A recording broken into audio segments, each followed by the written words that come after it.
Osio, Halito, Shalom, Mabriqua, Sakafet, Watagoan. All right. Man, listen, we got a great bill tonight, man. You know what I mean? You know, already know Chief Kalanago Flying Eagle. I got my brother right here. Introduce yourself, brother. This is Creek Running Water. Creek Running Water, Creek Running Water. All right, all right. We're going to give some people some time to get into the live feed, you know what I mean? But while I'm doing that, let me just, give thanks to the Great Spirit, for another beautiful continuation. All right.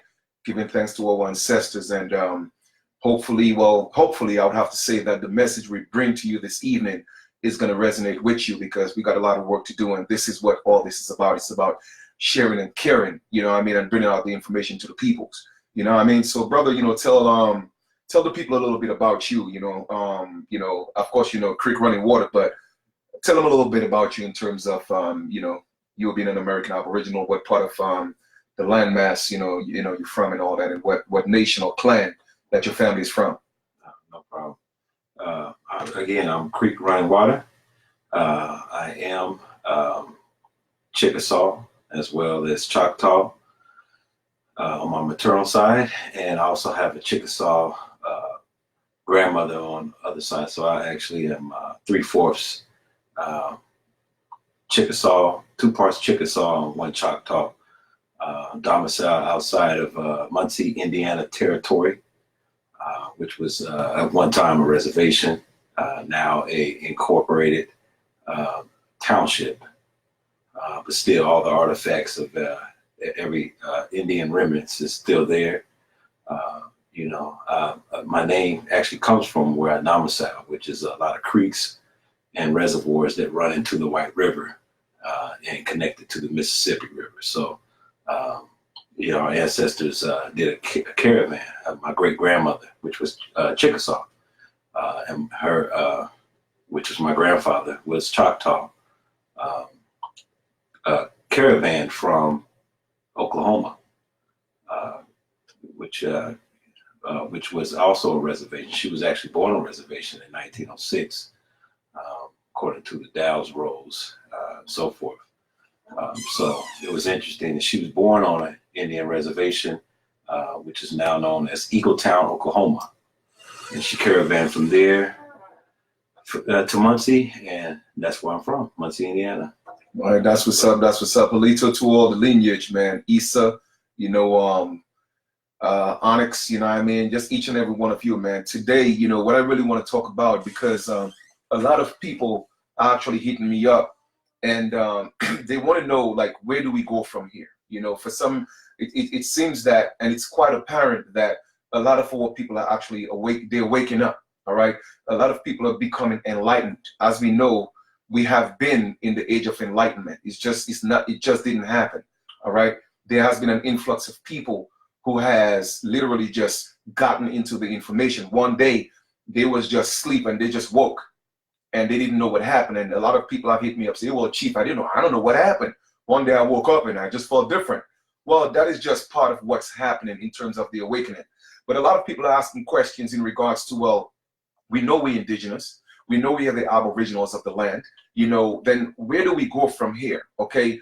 And to me, I'm not going to take anything away from anybody, right? But if we have to do some thinking, we'll get all the answers. We just have to think, use our minds. All right. So I did a post earlier on Instagram, and which I'll put my Instagram in so you guys could, subscribe to my Instagram. And also I did it in the YouTube community section.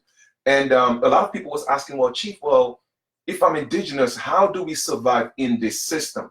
All right. How do we get healthcare? How do we teach our children?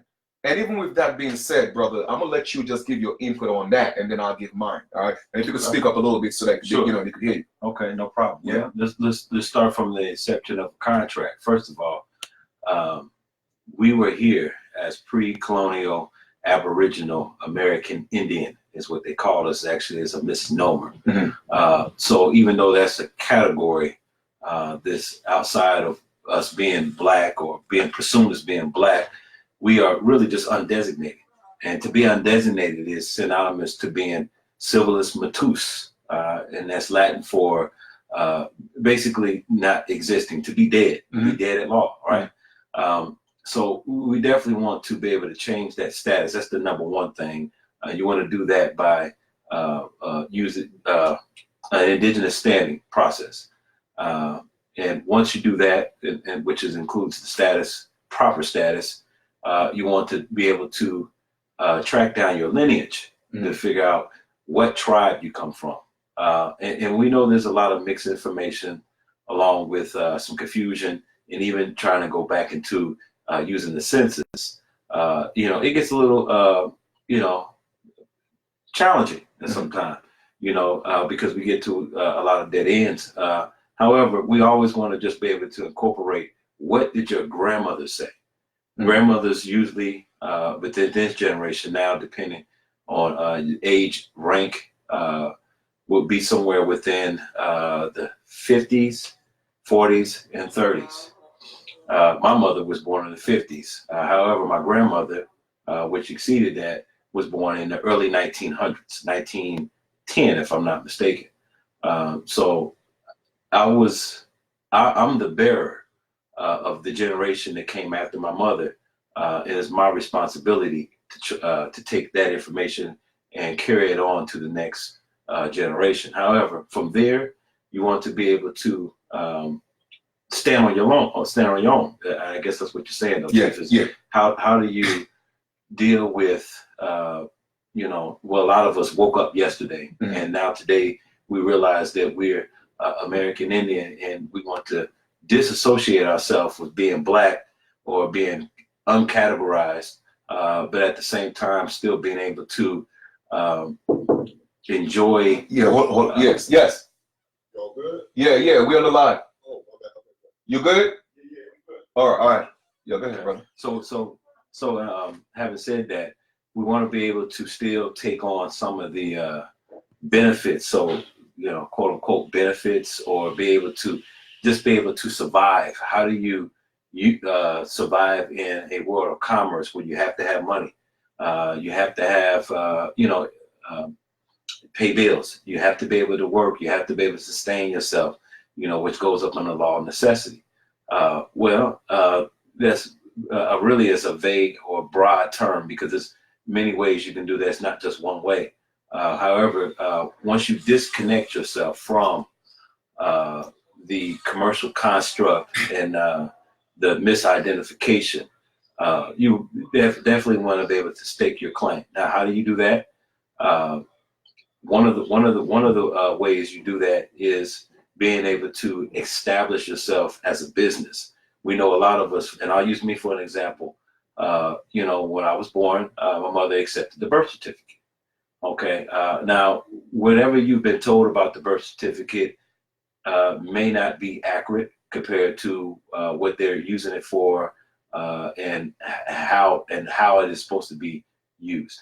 It is an instrument, but it also is a title. It's an instrument that's used. It shows title, obviously, because it has your name there. It has two parents there, and it shows you a title. Basically similar to a reservation. What would that be, like a registration for a car or something? Yeah. Okay, so yeah, basically it would be a title. Okay, just like you would with a car. Now you want to take small steps into being able to suspend any.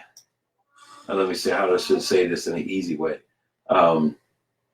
Any benefits or anything contractually that, or obligation, so to speak, that you would be for somebody that's Black versus somebody that has Indian status, so to speak. You would have to learn what it is that's separate from, taking on this new identity as an Indian.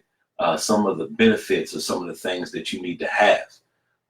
You could also start with a letter, a simple letter, writing to Congress, and then you definitely would need to get the chain of command, letting them know and addressing them that you are outside of a civil two status, and that you know more about your Indian status, and all the information, documentation that you have to prove that. You want to gather that and put that and document that in every place that you can where there's a organization. Organization meaning Congress, in your city, in your state, hospitals, of course, where your birth certificate actually came from, or certificate of live birth.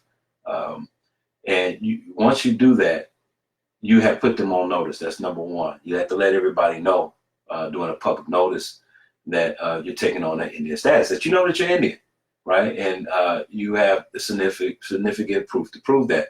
However, once you prove that and you have all the documentation in order, they will have to either disapprove that or accept it. I mean, there's only two ways to receive a contract. And you know, once you do put that information out and you notify these people, they have to disapprove that or prove that you're from Africa. And we know that, you know, by now we should know that we're not from Africa. I mean, that's just the thing, because there's no evidence that leads towards that. It's just a confession out of somebody's mouth to say that we're from there. That's it. Yeah. And just recently now you got 23andMe, with a lot of people taking the swabs and saying that, you know, swab is accurate when it's not accurate. And it is no sense of arguing about facts. You know, I don't argue about facts. We can call 23andMe. You know, I've seen what other people wrote 23andMe, and I've even also seen where other people have took more than one sample and got different things. So that already disapproves their accuracy. And they never proclaim to be accurate anyway. And they also, they tell you it's for entertainment purposes. So for people that are serious inquirers, that are serious about trying to change their status, there's a plethora of places on the internet, and some of these places that deal private, places that deal with genealogy, so that you have a more accurate reading. And I don't think a lot of people are aware of that, because you do have actual private places, and a lot of people use those private places to get accurate reading compared to 23andMe. So you would want to first to do that. Once you accomplish that, and that can be time consuming, but you know, once you do establish your identity, you definitely want to put that on record, and then you want to make claims. It's just that simple. I made claims based on some of the benefits that I was getting at that time, before I took on the whole. Just knowing that I was Indian was just one thing, but when I was able to identify myself, I had to make a notice to these you know, public servants, you know, that I knew that I was that, and that don't mistake me as being Negro, because they like to do a visual expectation to say, hey, you look black, you know, what I've been told that you're from Africa. You know, it's not our responsibility to teach people that who are not ignorant. However, it's your responsibility, number one, to correct your information when you know better. When you know better, you do better. That's how it goes. You have a lot of organizations out here, not just UAN, but you have quite a few places out here. And I know that even some of the links, if you follow, like, you know, Chief just gave you the link to Instagram, you also can always hit Chief, do an inbox if you're on Facebook, email. And I know that Chief or I both have a lot of places that will deal with you and help you and assist you in trying to achieve some of those benefits. But I'll go back on to the example of what I did.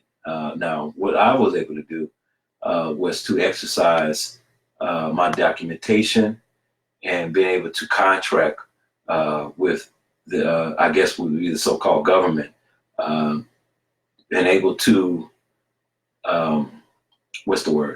activate some of those benefits and letting them know. And you would definitely need to do that.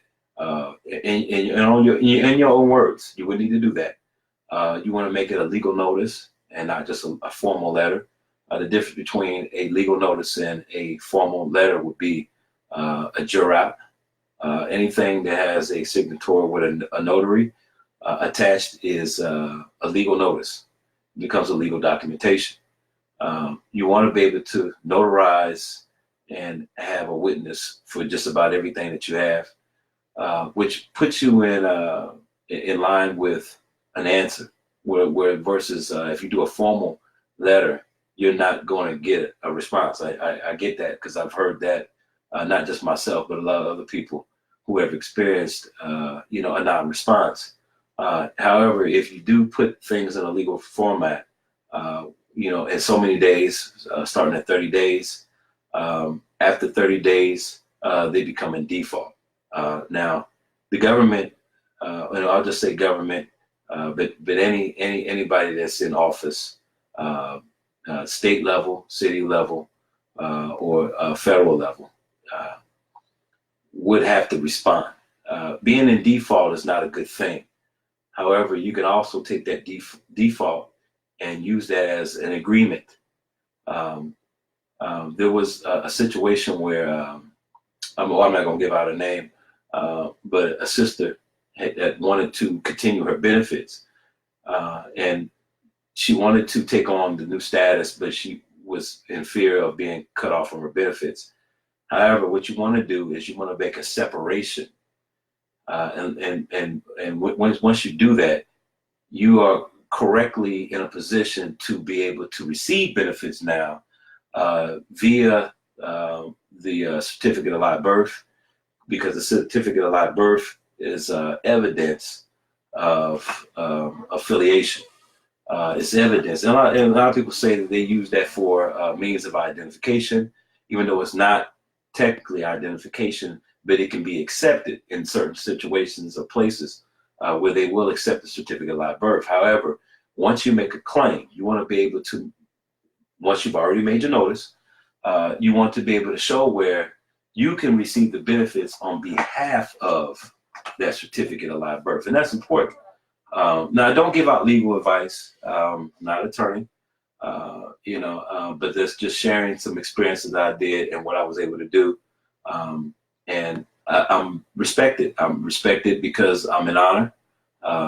And I do exactly what I just told you. I made a legal separation from the birth certificate identity, and I represent that property or that title, so to speak. So that's one of the key things in a direction you will want to go into once you correct your status. So, all right, that's what's up. And yeah, I appreciate that. Appreciate that.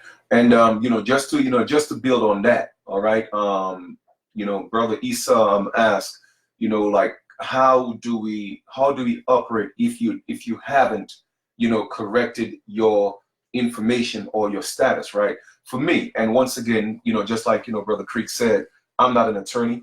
I don't practice law, but however, I love building with my people, and sharing information has always been part of our culture. We have an oral history, we have an oral tradition, so I'm just sharing information, sharing knowledge, and there's nothing unlawful against that, all right? And I reserve all my rights, so nothing I say here is not going to be used against me under any circumstances, period, all right? But with that being said, the reason why, it has to be that way right now is because it's not too many of us that's coming together to make a paradigm shift. So therefore, individually, because too many people are hitting me up, hey, Chief, I feel alone. I don't know what to do.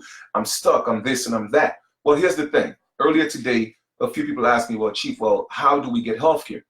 And I asked them a very simple question, because sometimes it takes a question to answer a question, because most questions are actually rhetorical. What does that mean? It means that when you ask the question, it's a question that you would answer yourself.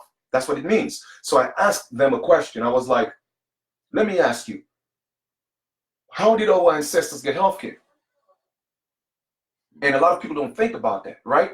Before these systems were implemented on our land, on our soil, how did our ancestors get healthcare? Obviously, they lived longer. Okay, they were in better shape. They had more sense, no disrespect to us, because I'm putting myself in the same category, right? They were more brave. They were more spiritual warriors. So what's the difference? The truth is we have lost ourselves in a system, and we have become too dependent on that system. That's right. You see what I'm saying? So here goes your healthcare. You change your eating habits. You start eating natural, just like our ancestors did. Another person asked, well, Chief, well, how do we get, the educational system? How do we teach our children? Well, let me ask you again. Before they came and did what they did on our land, how did our ancestors teach our children? Guess what? They took them in nature. They taught them in the house. They homeschooled. So brothers and sisters, it's not hard to do. But I'll tell you what the problem is. And maybe my brother Creek may or may not agree with me, but he'll give me his own opinion on that, right? This is the problem, okay? We have been taught that once you reach the age of 18, you have to leave home, okay? That is not our culture. Our culture, we didn't leave home. As you could see, a lot of men love to stay home. It's the women, and nothing wrong. No disrespect to our sisters, I'm letting you know how it is. Because of what we were taught, and there was enmity that was put between our women in the home, most women or girls, they already plotting them living home by the time they reach 14. By the time they reach 14, oh, they're already thinking of getting their own apartment. Dudes, man, listen, we want to be home until we're 95. You see what I'm saying? And a lot of people are looking at it as brothers are lazy. No, brothers are not lazy. That's part of the culture because we didn't leave home. Okay, so the colonizers came into our land and taught us to leave home. Oh, to be independent. No, independency was the collective, not the individual. An individual could never be independent. And I repeat that, never be independent. Now, there's a difference between independence and interdependency. These two different things. Most people are interdependency, meaning that you have to depend on someone else to establish your dependency. Because if you are independent, you don't need a boss.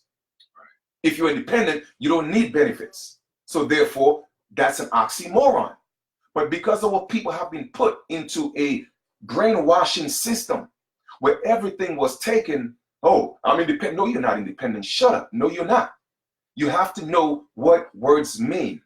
Okay, so I'm not telling you just be home not doing anything. Of course, you have to be productive. However, we have to go back to us wanting to stay home, wanting to be home. And we have to go back to teaching our children, growing our own food. Now, here's the thing, right? Oh, just give a little input on just what I said in terms of, Absolutely. Absolutely. Talking about everybody's asking, well, how do we get healthcare? How do we teach our children when we are caught up in the system? What's your take on that?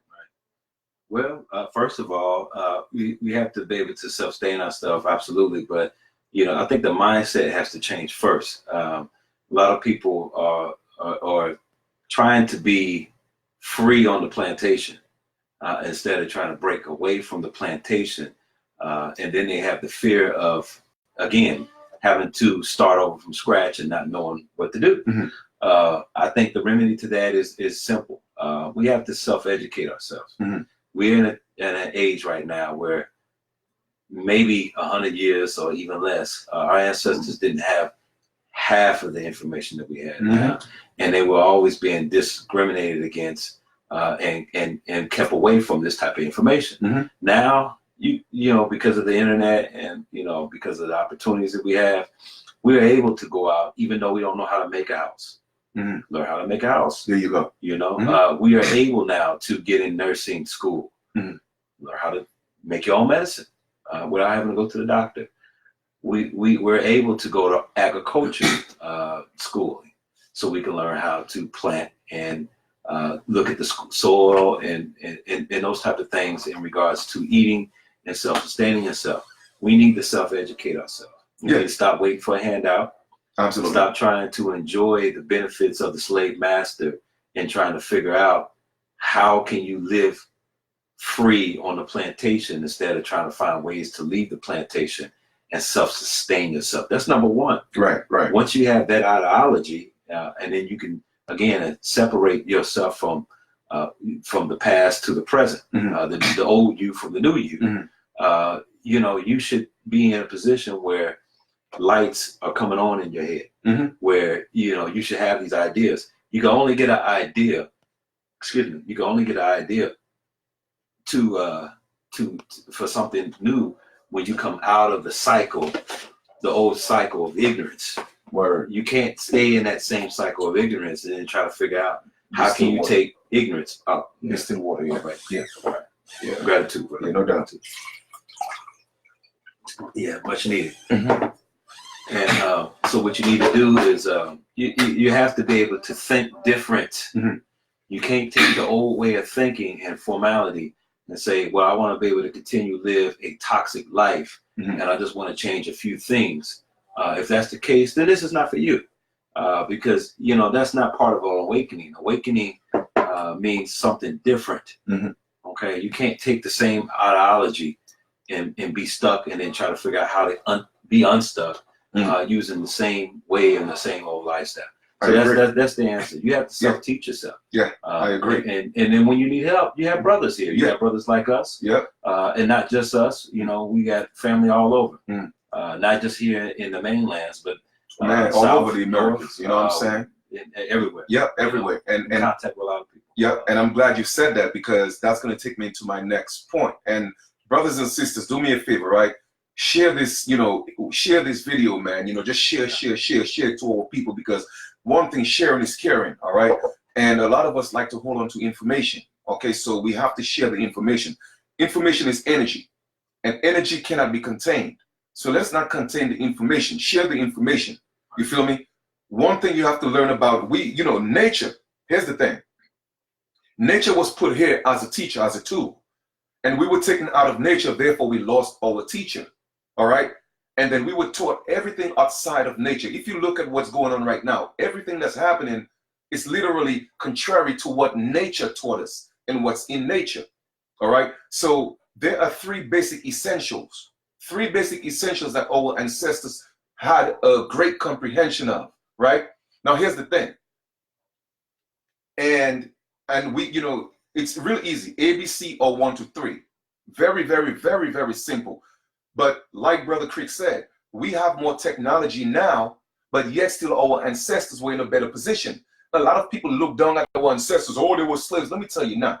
Our ancestors were very wise, okay? Because you were outmanned, okay, or out, weaponry, you know what I'm saying? If there's such a thing, meaning that they had bigger guns, they had bigger tanks, all right? And we happen to be captives in our own land. It doesn't mean that our ancestors didn't use their wisdom, all right? We have been on this American landmass from the moment the Most High put people on earth. We have always been here. So there was never a time when man and woman wasn't on the American continent, on that side of the world. Right. So we have always been here. So let me ask you a question. Before the inception of the colonizers, what did we do for healthcare? What did we do for education? How did we teach our children? What kind of systems did we have? Granted, now guess what? We have more of an advantage right now. You know why? Because we all speak the same language. Even if it's a dumbed down language, which is English, guess what? We spoke different languages, but yet still our ancestors were prospering. Okay? They needed translators to deal with each other. But now we all speak the same language, and it's even harder for us to get along. Right. So you see, so it's not the system, it's the mind. So you have to renew the mind, like Brother Creek said. Renew the mind to renew the man and the woman. Because every day we are changing. However, our minds are not changing. Our minds are still stuck in the old paradigm. Okay? So here's the basic three foundations. All right? Our ancestors, they had a great concept of. Number one, you have to learn to build your own home. Okay? Build your own home. Number two, once you know how to do that, you got to what? Grow your own food. What is the next thing? You have to clothe yourself. Three basic essentials. That's all it takes. Okay? Now, let me ask y'all a question, right? What does everyone go to work for? Every one of you, what do you go to work for? To accomplish those three things. Provide a home, clothe yourself, and feed yourself. Let me ask you a question. How hard is that? We are the ones who make it hard. You see what I mean? We make it hard. That's what we have to go back to. You see, we spend too much time focusing and chasing the illusion of Hollywood. That's not real. Okay? That's not real. It's all scripted. They are doing a job. And a lot of people don't realize that Hollywood is a business. Right. These people get a check. okay, to feed you an illusion. We don't have to be in these crowded cities. We could still be where we are at, growing our own food, building our own homes, and what? Teaching our children and making our own clothes and still have the internet. I tell people going back to our ancestors' ways doesn't mean that you don't have to have internet. That's not what I'm saying.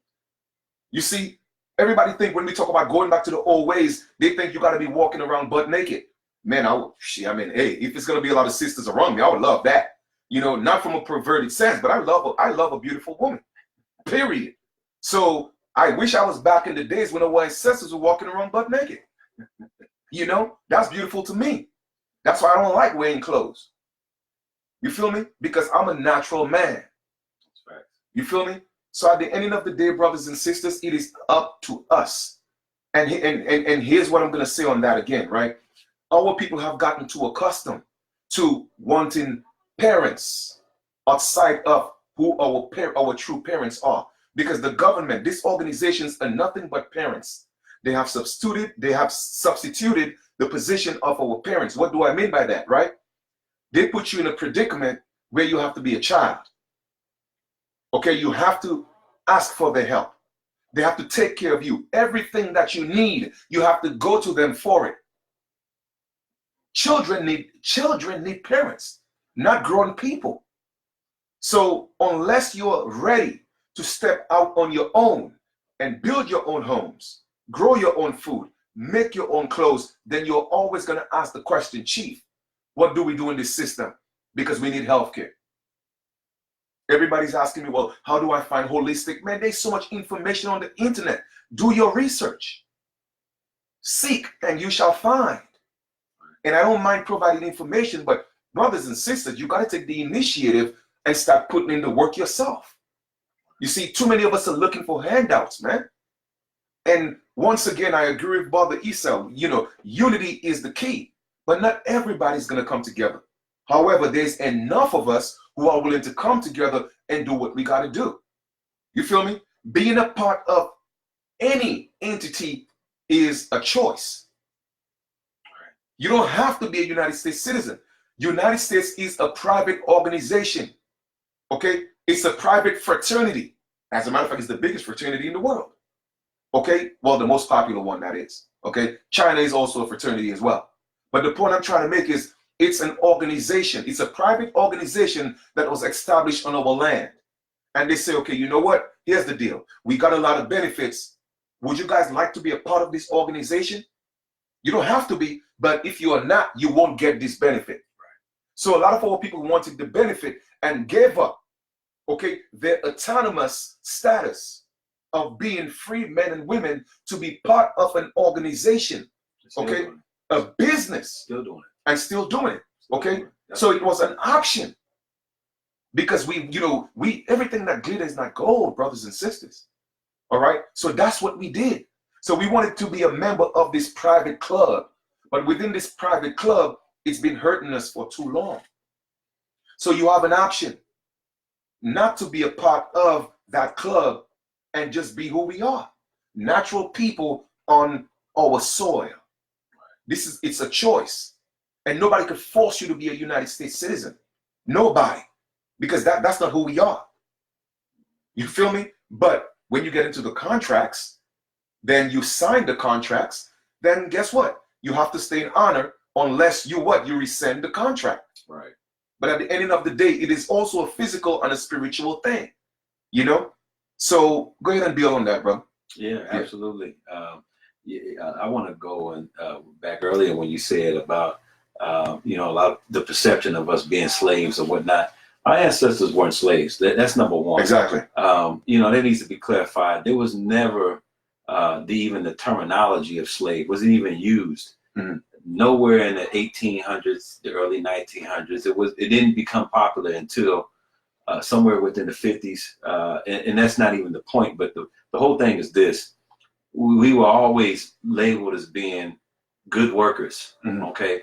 And we tilled the land because it was our land. Mm-hmm. It's something to think about. Our ancestors had land. Mm-hmm. They had to clothe their own self. Mm-hmm. We actually now you have cotton fields, and we had cotton manufacturers now that manufactured cottons and jeans and stuff. We were the #1 franchise when it comes to cotton because it was on our land, and we manufactured all the cotton by hand back then. Okay, with our clothes, with our everything was done by hand. We grew our own food, and we knew how to self-sustain ourselves. Not only that, we owned land and property. Exactly. How is it a slave? Right. Wait. There we go. Wait. How is that a slave? Do you have your own house, or was you even? A lot of us, and it's not a diss, but a lot of us weren't handed down anything from from one family or generation to the next to own any land. A lot of us, in short, just wasn't born with a silver spoon in our mouth. All right, we were underpaid. A lot of us are disenfranchised, where we don't even have the opportunities up until now, and we just went through some of the most direst times in such situations that was worst ever endured by any people on this planet. Now, in this day and time. Not in the 1800s. It wasn't until World War I where a lot of these, when they were able to maximize their army, and then, like Chief said, tanks and bombs came into effect then, but nowhere before 1850. That's facts. Yeah. I'll wait for anybody to give me any documentation. I'm in DC. I'm records, and I do this on a daily basis. This is not a hobby. This is a lifestyle for me. This is what I do. It's my job. Giving correct or challenging people who have incorrect information is what I do. So I beg to differ. Our ancestors weren't slaves. We're slaves now. Okay. Yep. We're all citizens by default because we acquiesce to everything because we're overpowered by drugs, music, and just physical attributes. We're real receptive when it comes to anything. I mean, it could be alcohol, tobacco, or consumption of weed, marijuana, and some of these psychedelic drugs too. So before we can even get into a paradigm where our mentality has to change, we have to be able to restrict ourselves. Our ancestors wasn't getting high for cocaine. Right. You know what I mean? And some of us either were, did, or now are still doing it. Yeah.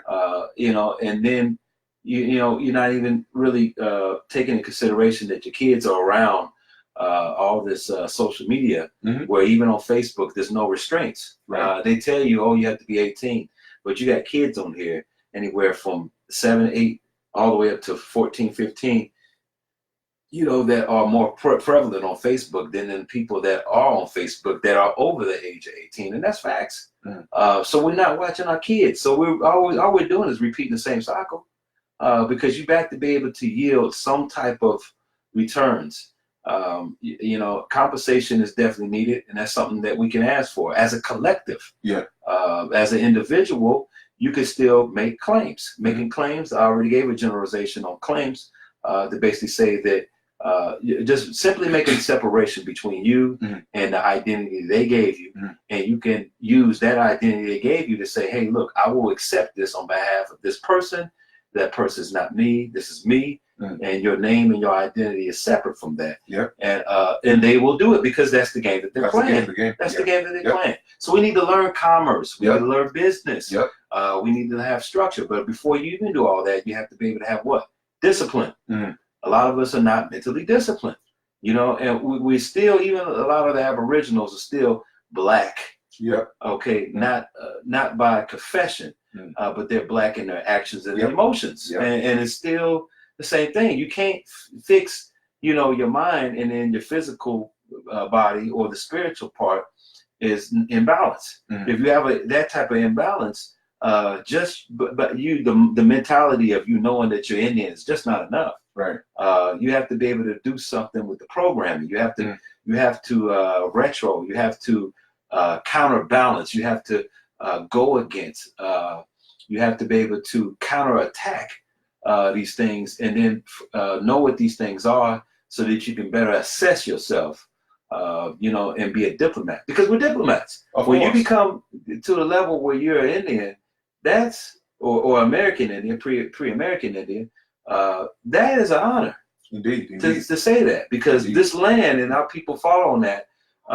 We didn't take a whooping like they're trying to say that we did. We didn't do that. If that's the case, then why are we still here? Exactly. Because we've been tricked. and they have to be able to tell you a bunch of lies and get you to go for these lies so you can consume this stuff and then start believing it. So again, I beg to differ when people say that our ancestors were slaves.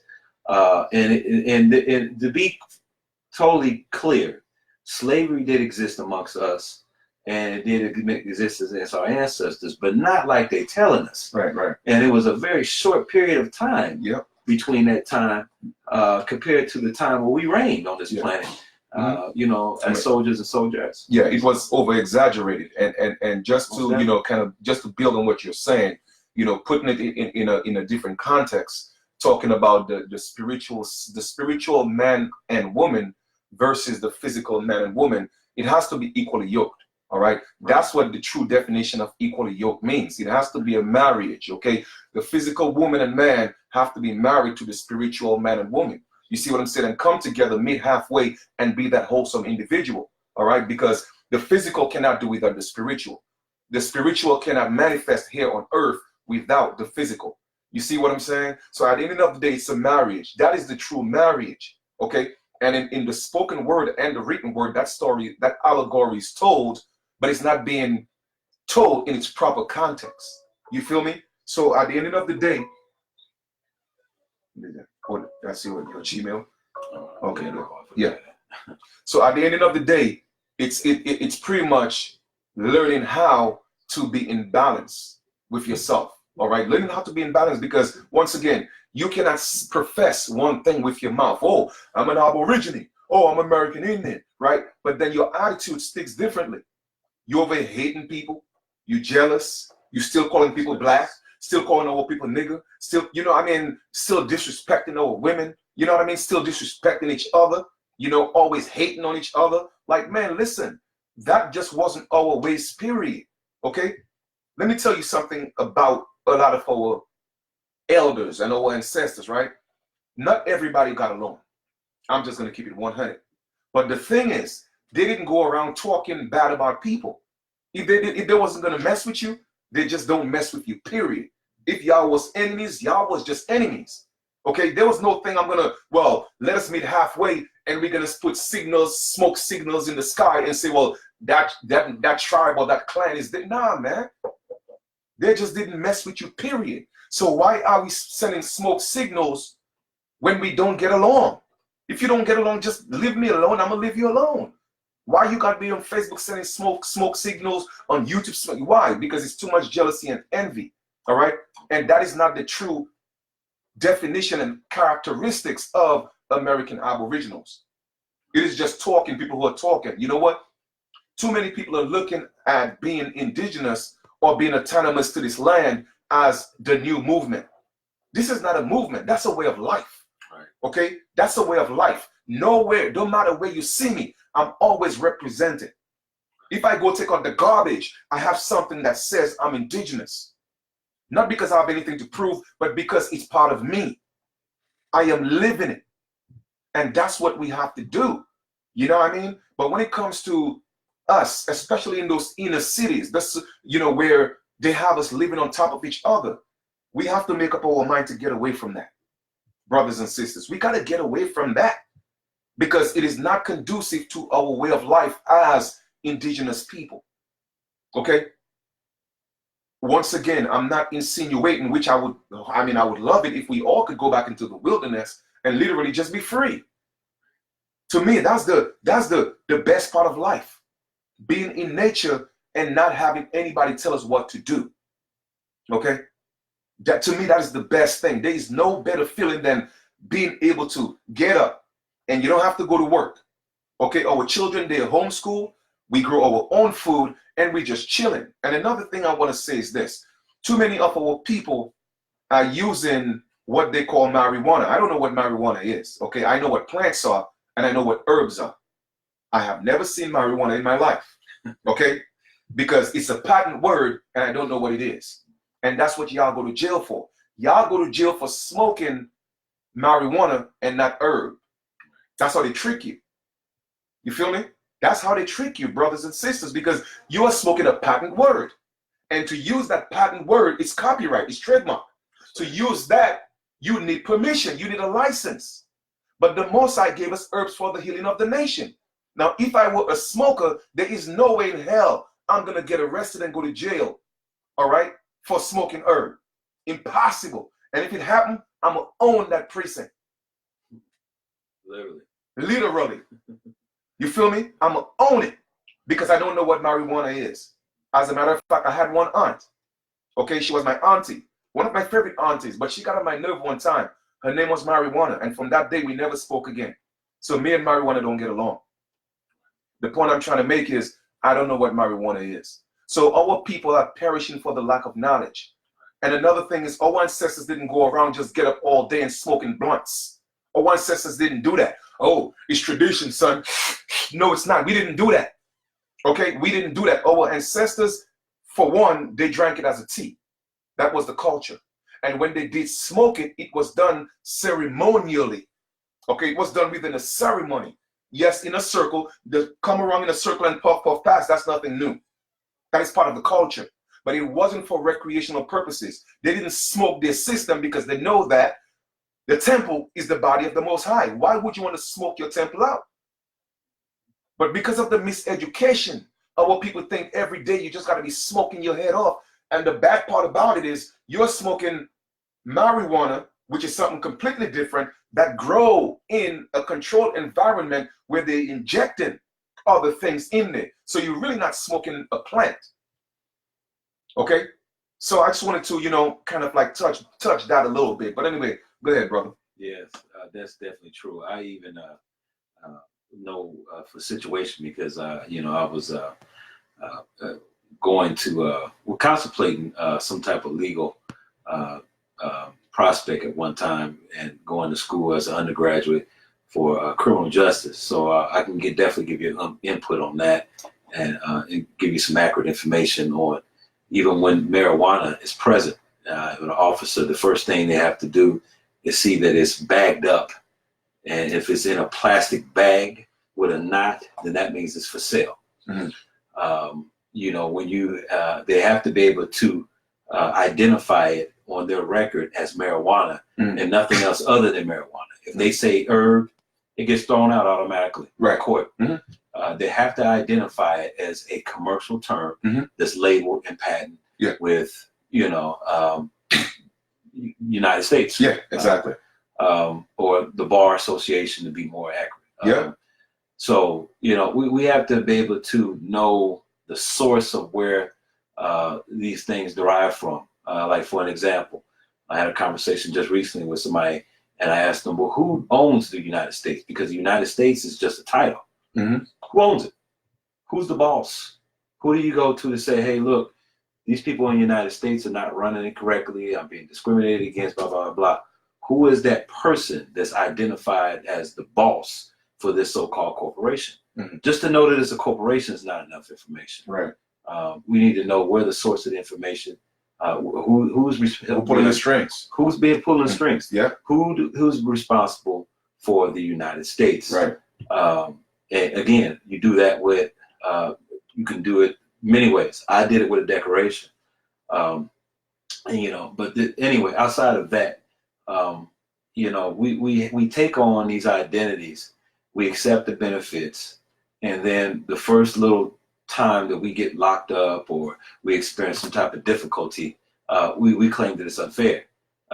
When technically it's not unfair. It's part of the contract. It's part of the contract. Yep. It's part of the contract. Yep. You want to be a citizen, you have privileges. You don't have rights. You have to accept that.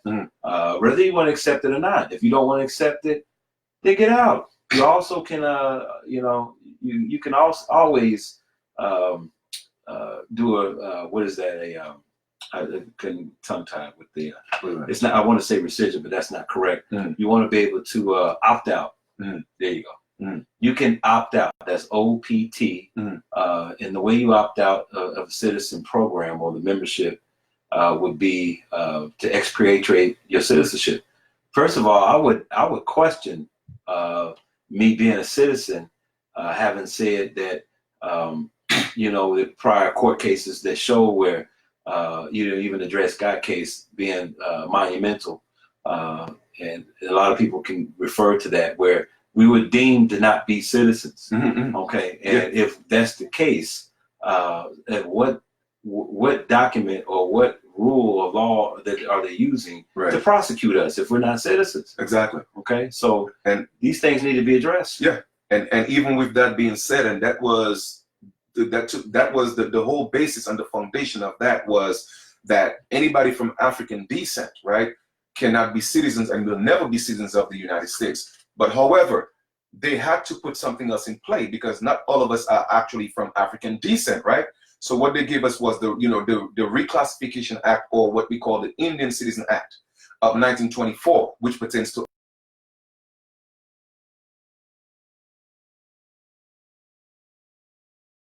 in there. Right. And anytime there's a provision, here we go with the BS. They always doing that, man. Are you serious? Yep, they always do that. But anyway, we're gonna continue. You know what I mean? What, you got a poor connection? No, I mean we're right here. Yeah, you're right you know there next to the router. Yep, that's what they do, man. No, but yeah, crazy. Yeah, that's because what you're talking about. Exactly. Right. The vibrations get up too high, the ethers, and they cut you off. Yep. But at the end of the day, brothers and sisters, what we have to realize is this, right? Because of and go look that up yourself, the Indian Citizen Act of 1924, it says each and every one of us will make citizens, but provided that it didn't affect us being Indians by us losing our culture, losing our language, losing our land. Right. Now, if I were to ask you, do we have all that? Obviously, the answer is no. So therefore, by default, we are not citizens. So why are they prosecuting you as citizens? Is because you allow it. And because, again, once again, our people perish for the lack of knowledge. All right?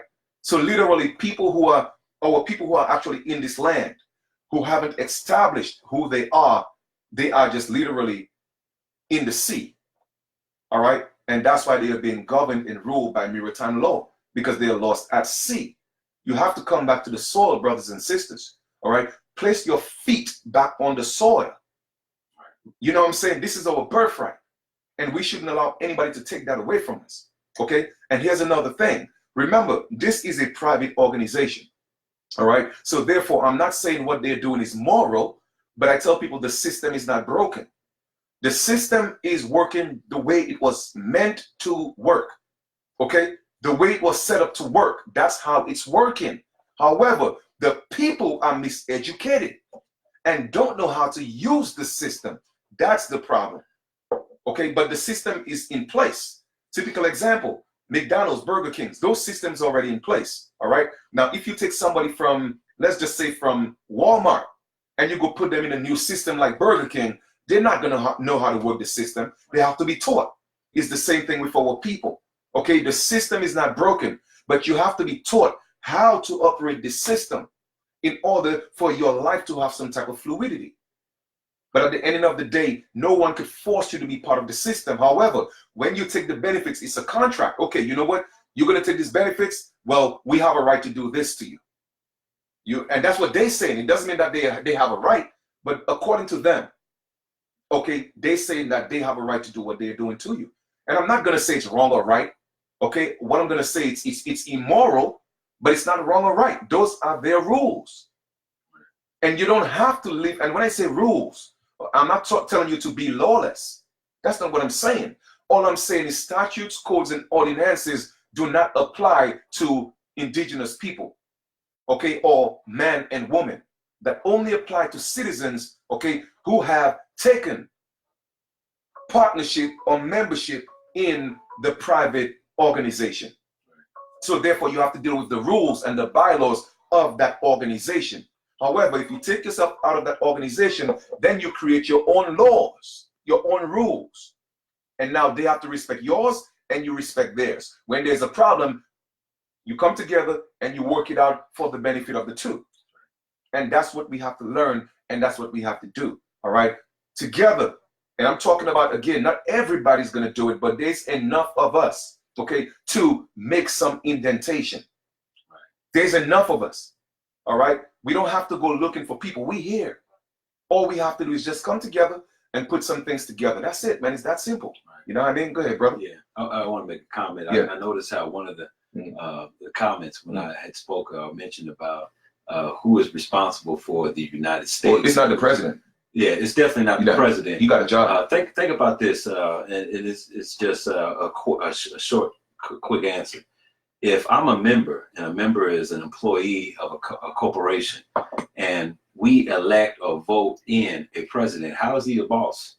How does the employee get to pick who their boss want to be? And if the boss is not doing his job correctly, the employee can fire the boss? Right, exactly. That's not correct. Right. That's not even...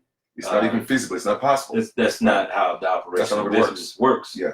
Period. In the most simplest form. Show me an example where the employee can fire the boss. If that's the case, then the employee itself would be the boss, right?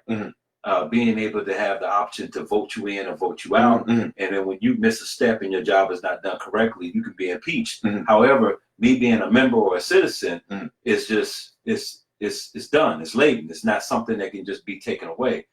So that would be incorrect. The president is definitely not. The president is a fiduciary for a corporation. If you go to title, what is it? Title, I don't want to give you the wrong title, but it is in the codes. The United States Code, I think it's 25, 2005A1. And you go there and it tells you that the United States is a federal corporation. Indeed. In their own words. I mean, in writing. So we have to respect what they say it is. Now, the other thing is we are being, we're looking at things through smoke mirrors. So even though, so even though it's saying we're part of a country, nothing in the provisions say that this is a country. Nothing. It all refers to business, business codes, and officers and members of the state, or members of a nation state. The only way they're able to get away with being a country and then proclaiming it to be, I'm sorry, it's a corporation, but proclaiming it by mouth to say that it's a country, is because they are a for-profit and non-profit civil organization. You can look this up. They're a civil society. A civil society, a COS, is how they're registered internationally. Anytime you have the taking of a land that has people, once you establish a corporation and you put it together, one of the things having a corporation is when you have people involved, a business is an option. It's not mandatory. However, you have to be able to function. If you do have a business, it has to be able to function where it meets the needs of the people.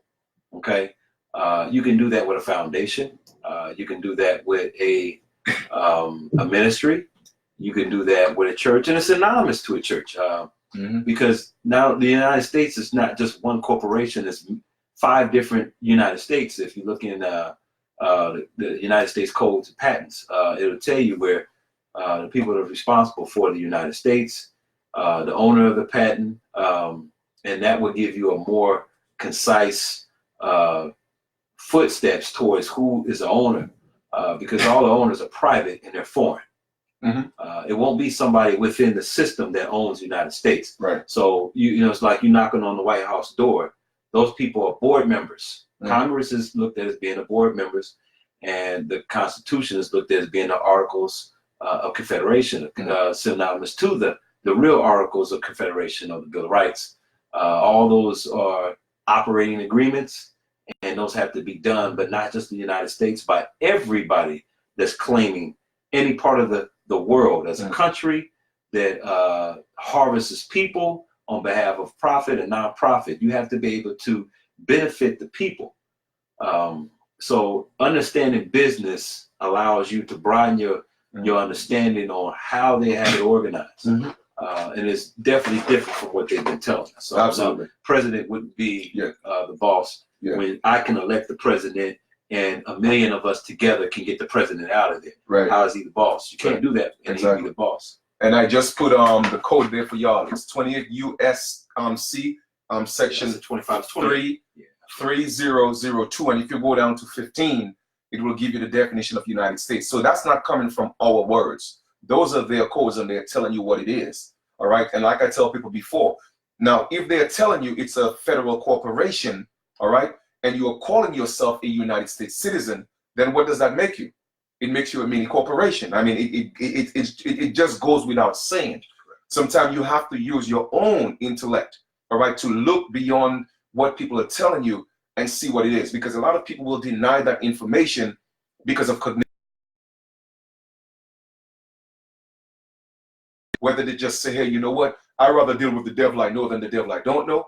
That's what that's religion talking. You know what I'm saying? And a lot of people, our people, would rather look at it that way. They figure it's too much work to not have the privileges. You feel me? So we have to step up as a people and be able to be self-sustained. All right? It's about time, because everything that's being put on our table is poison. Don't matter what it is. Education, all right? Healthcare, I mean, the food, literally the music, just the atmosphere, okay? It's toxic. And we have to get away from that. We have to get away from that. All right? Somebody was asking me earlier, well, how do we do it? How do we go up against? I say, listen, we don't have to go up against anything. All right? One thing that must be comprehended, or I don't want to say, well, understood. One thing that must be understood is this: this illusion exists only because of the people. All right? Without the people, it's not going to exist. Because who created the governments? The people. Without the people, they cannot be governments. And they are what? They are public servants. So if you are a public servant and we are the public, then what does that mean? That means we are the bosses. But once again, people are caught up. They're caught up in politics and not politics. They are being tricked. All right? And they don't know exactly what it means. You think when you vote for the left hand, it's going to help you against the right. You think when you vote for the right hand, it's going to help you against the left. No. It is two different hands, but it's the same body. Right. And they're just playing the games. It's all an illusion. All right? But we, as the indigenous people of this land, and I'm going to go back to that. Somebody was asking me earlier again, well, 2020 is coming up. What do we do on the census, and how do we fill out the census? And I asked the sister, I was like, well, let me ask you a question, because asking questions, give them a chance to think for themselves, right? So I asked her, when was the first census taken ever in the United States? She didn't know, but I gave her the answer. The first census was in 1790, right? So let me ask you a question. Before 1790, in fact, let's go back to the 1400s. So before the 1400s, before the inception, all right, of what we call colonialism in our land, right? What census did we have? Did our great-grandparents have to take a census to know who was part of the family? To know where? I'm not telling you what to do, but I'm just going to ask you a very simple question. What census did our ancestors take in the 1400s, in the 1300s, in the first century? We were not dealing with that. So why would you want to deal with it? Right. It's very simple. Again, you know what I mean? Take yourself back. Anything you want to ask yourself, take yourself back before they came into our land. What was our ancestors doing? How did they deal with this situation? Okay, I got a headache. Did they have to go to a corner store and get aspirin? No. They had herbs. All right? Half of the time they didn't have headaches because they're not eating what people are eating now. So it was a whole different system. You feel me? So the responsibility and the burden is on you to do your own due diligence and do your own seeking. Search for yourself. And after you search, do some research.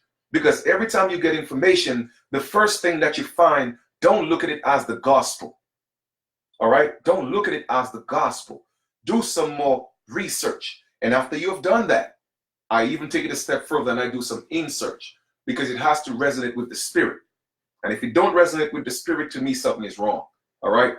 So to answer all those questions, it's literally, let's talk about being self-sustained. And don't tell me it's impossible. Don't tell me it can't be done. Because guess what? Other ethnic groups are doing it. The Jewish is doing it. The Arabs are doing it. Mexicans are doing it. The Italians are doing it. The Irish is doing it. Everybody is doing it. Even Africans are doing it. So why is it so hard for the so-called African Americans or so-called Black people to do it? Right. We don't do it because, once again, we were taught that we cannot work with each other, and we have fallen victim to that type of brainwashing. It's called the Willie Lynch syndrome. Well, of course they say letter, but to me it's a syndrome, right? That was written in a letter form. All right? And that's what we are dealing with right now. And we always believe that we always have to have other ethnic groups in our mix to make us feel that we accept it, or we are doing something that's worthy to be praised. Why can't we do things amongst ourselves and praise each other? Why can't we come together and work together? Nah, man, we gotta do better, man.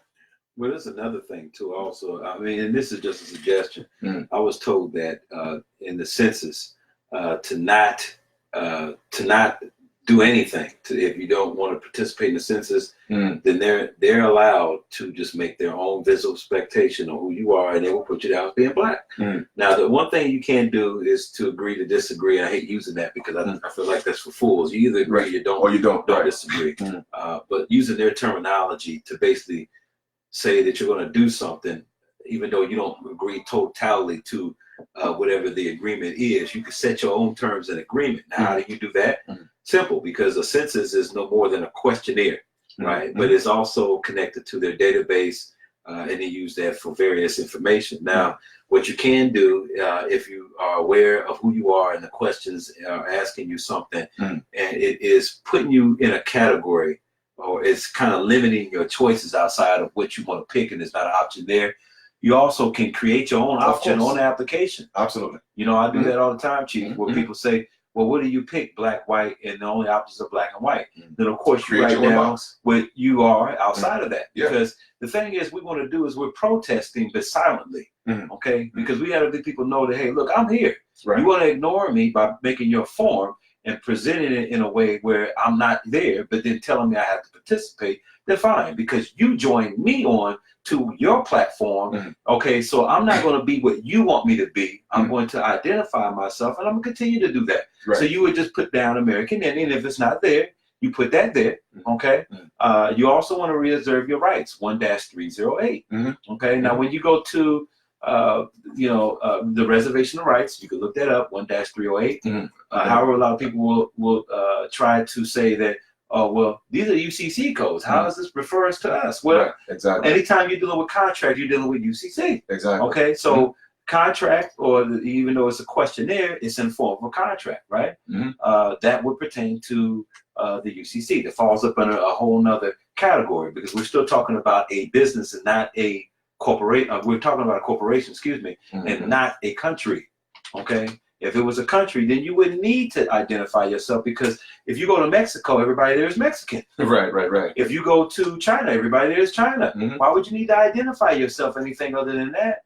To come to the United States of America, okay, then have to identify yourself something, more than what they should tell you.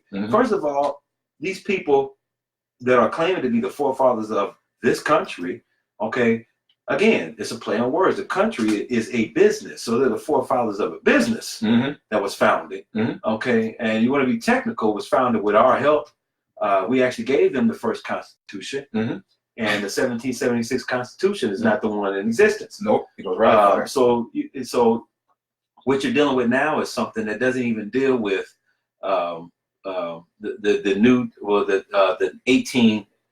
I think it was 1860. Don't quote me. 1861. Constitution that came in with altogether different laws, okay, and then it came in with Woodrow Wilson. It came in with the New Deal when it got to the 20s and 30s after the World War II. Okay, it's very keen that you recognize that they had to go through 2 wars, and these wars were with some of our mulatto brothers and sisters who were looked at as being mixed, and some were even darker in hue. So the war against our people was World War I and II.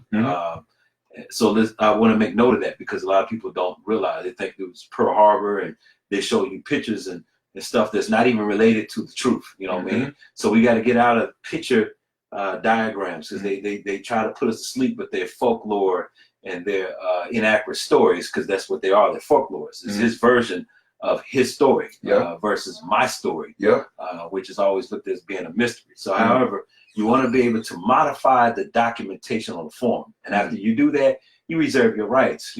Don't consent to anything that you know that you wouldn't consent to as an American Indian. Number two thing you want to do, you want to be able to take an exact picture of that form with your camera phone. You want to be able to make sure that you charge your phone up the day before or hours before you go, so you don't have 5% or 10%, because it's not going to work if you don't have a phone that's properly charged up. So you want to be able to take a exact copy of the all four corners and make it so that it's visible. Okay, you might want to turn your light off if it's dark, or put it on automatic on your phone. Once you can accomplish that, you take a picture of that phone. If there's something on the back of that questionnaire, you want to take front and back both. If not, just the first page, just take a picture of the first page. Once you do that, you also have a copy of that documentation. It's good that you always have a copy of what you wrote down. That way, because with a lot of these municipalities, and not just municipalities, but officers, period, like to take the documentation and not give you a copy. And you know what I mean? And then now they can use this information where you don't even have a receipt of anything to show, or contrary to whatever the claim they might want to make on you. They might want to say that, you said you was a U.S. citizen. That might be false, but if you have a copy, then later on they can't go back and modify something that you said when you have an actual copy of that. So it's very important that you make a copy of the census, all pages front and back. And then once you do that, there's many ways you can take that information off your phone, transmit it, or transfer that information to a computer where it can be downloaded. Once you download that, you want to be able to make prints of that, and then you make photocopies of that. Go get it certified. Now you have an actual copy. Once it becomes certified, you have an existing copy of the original. Certified copies can stand as admissible in court. Okay.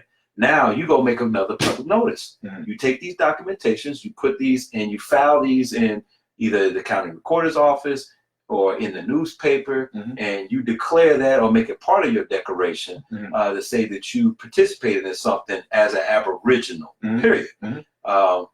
This will pretty much jam up the system. I know they're not ready for that. I can see already with me saying now, or giving out what you needed to do, I can see where they're going to try to counterattack some of that by maybe saying that you're not allowed to have the phone in there.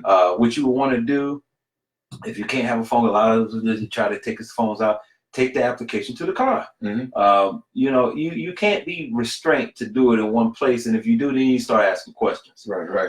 Now your phone doesn't become against whatever law, because a lot of times they'll say, and it's a good thing I want to mention this too, people will say, even the officers, I've heard them where they say, get that camera out of my face. You're improving on my private rights by taping that. That's partially correct and not. Why? Is because if you were just doing it out of enjoyment, you got to think about the purpose of you filming something. If you're filming somebody and they don't want to be filmed by rights, they have the right to decline, or to ask you to not film them. And that goes for you or the person that's filming. However, if they dishonor you, okay, and this is a transaction and they become a dishonor, now that recording becomes prima facie evidence, okay, and it's also you keeping a record. Now that no longer exists. They can no longer use that as a claim to say that you're improving on their privacy by filming them, because they're doing something illegal. Okay, and you are, once it becomes illegal, everything they just said, it goes out the window. Goes out the window. Now you're keeping a record, and you want to make note of that and say your officer or whoever the person is claiming to be a victim of being taped. You say, no, I'm not taping you. Out of as an enjoyment. I'm actually keeping a record. It's prima facie evidence. You give the date and time for that, and they have to respect that, because now you're witnessing or eyewitnessing something that's illegal, and you're allowed to keep a record. That's facts. So you can also transmit that. I just pretty much freestyled that off the top of my head, but you also can go into some of the provisions, or you can just simply call them and ask them. And you want to always make note of when you talk to these people to let them know, hey, I'm recording for quality insurance. I'm calling, and I want to ensure that the quality of this conversation is going to be within the means of the legal limits of law. and not something you're just telling me. Mhm. Now, if they decline, then they have something to hide, obviously. Yeah. So, you know, going in to you dealing with the census, I think it's important that you get copies of the documentation. You do that on your phone, and you want to sign in all cap letter, because the all cap as a representative, and for some of us that do know about commercial transactions, you know, the certificate of live birth is a title. It represents the title, and you taking over the title once you become 18 or age of majority versus minority. Because minority is mentally, minority means Child. it means a child. When you're a minority, you're not competent. A minority is not numbers. And we've been told that, but that's not what it says in their law. Right. So we have to, again, go back to self-educating ourselves and stop listening to these people. They will tell you, no, it's illegal if you do this, and swear to it that what they're saying is true, and get mad when you don't want to listen to them. But when you go back to their books and their laws and you get it, saying something totally different than what they're saying, Chief. So I don't know what you think about that. I mean, absolutely. That's correct.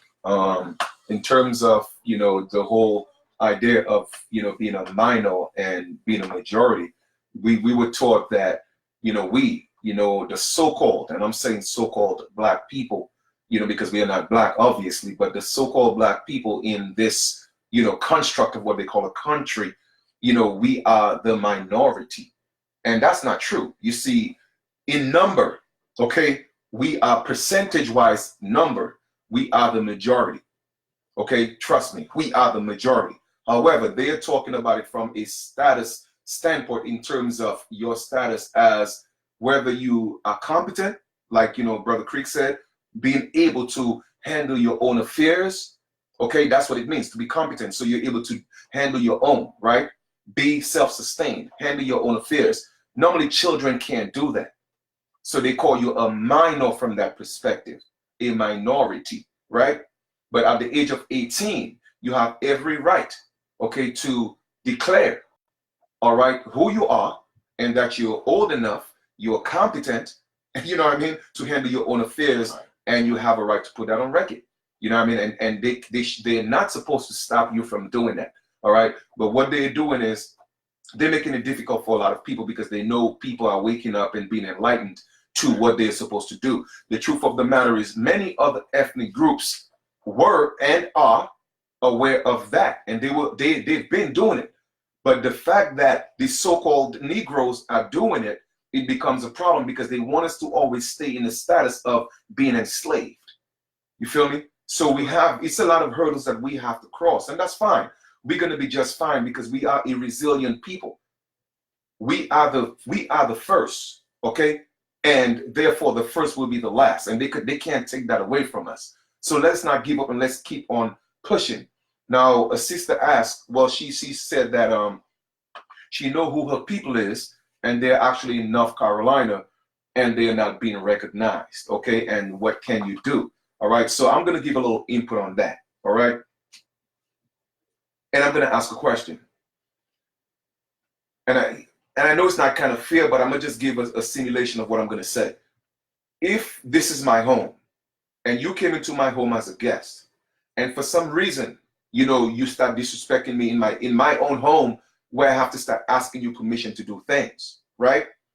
And I'm not acknowledging the fact that you're not acknowledging the fact that this is my home. What am I going to do? All right? I'm going to just stand up and I'm going to have to do what I got to do. It's time for you to go because that's my home. You see? So I'm going to answer your question by telling you this, sis. We are not looking for recognition per se, although recognition and acknowledgement, they're kind of synonymous. Okay, they're close in relation. However, once you have, it goes back to you putting your documents on file, all right?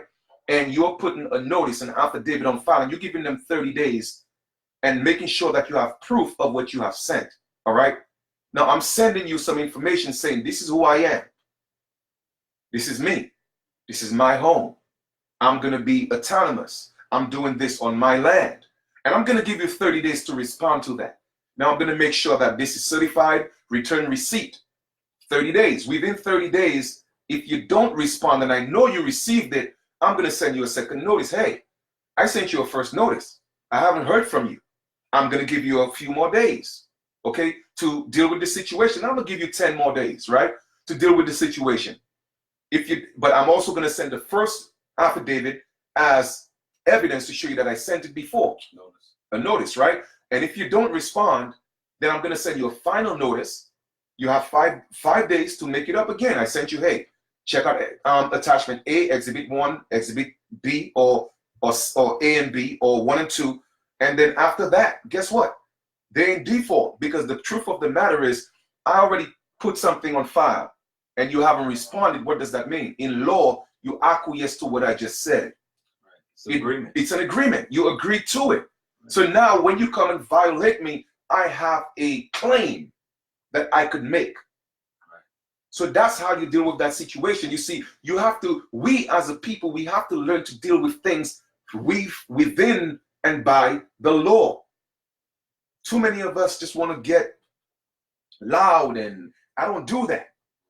You know what I mean? Because they don't respect that, because they're going to use that as an excuse to say, oh, well, I told you they were animals.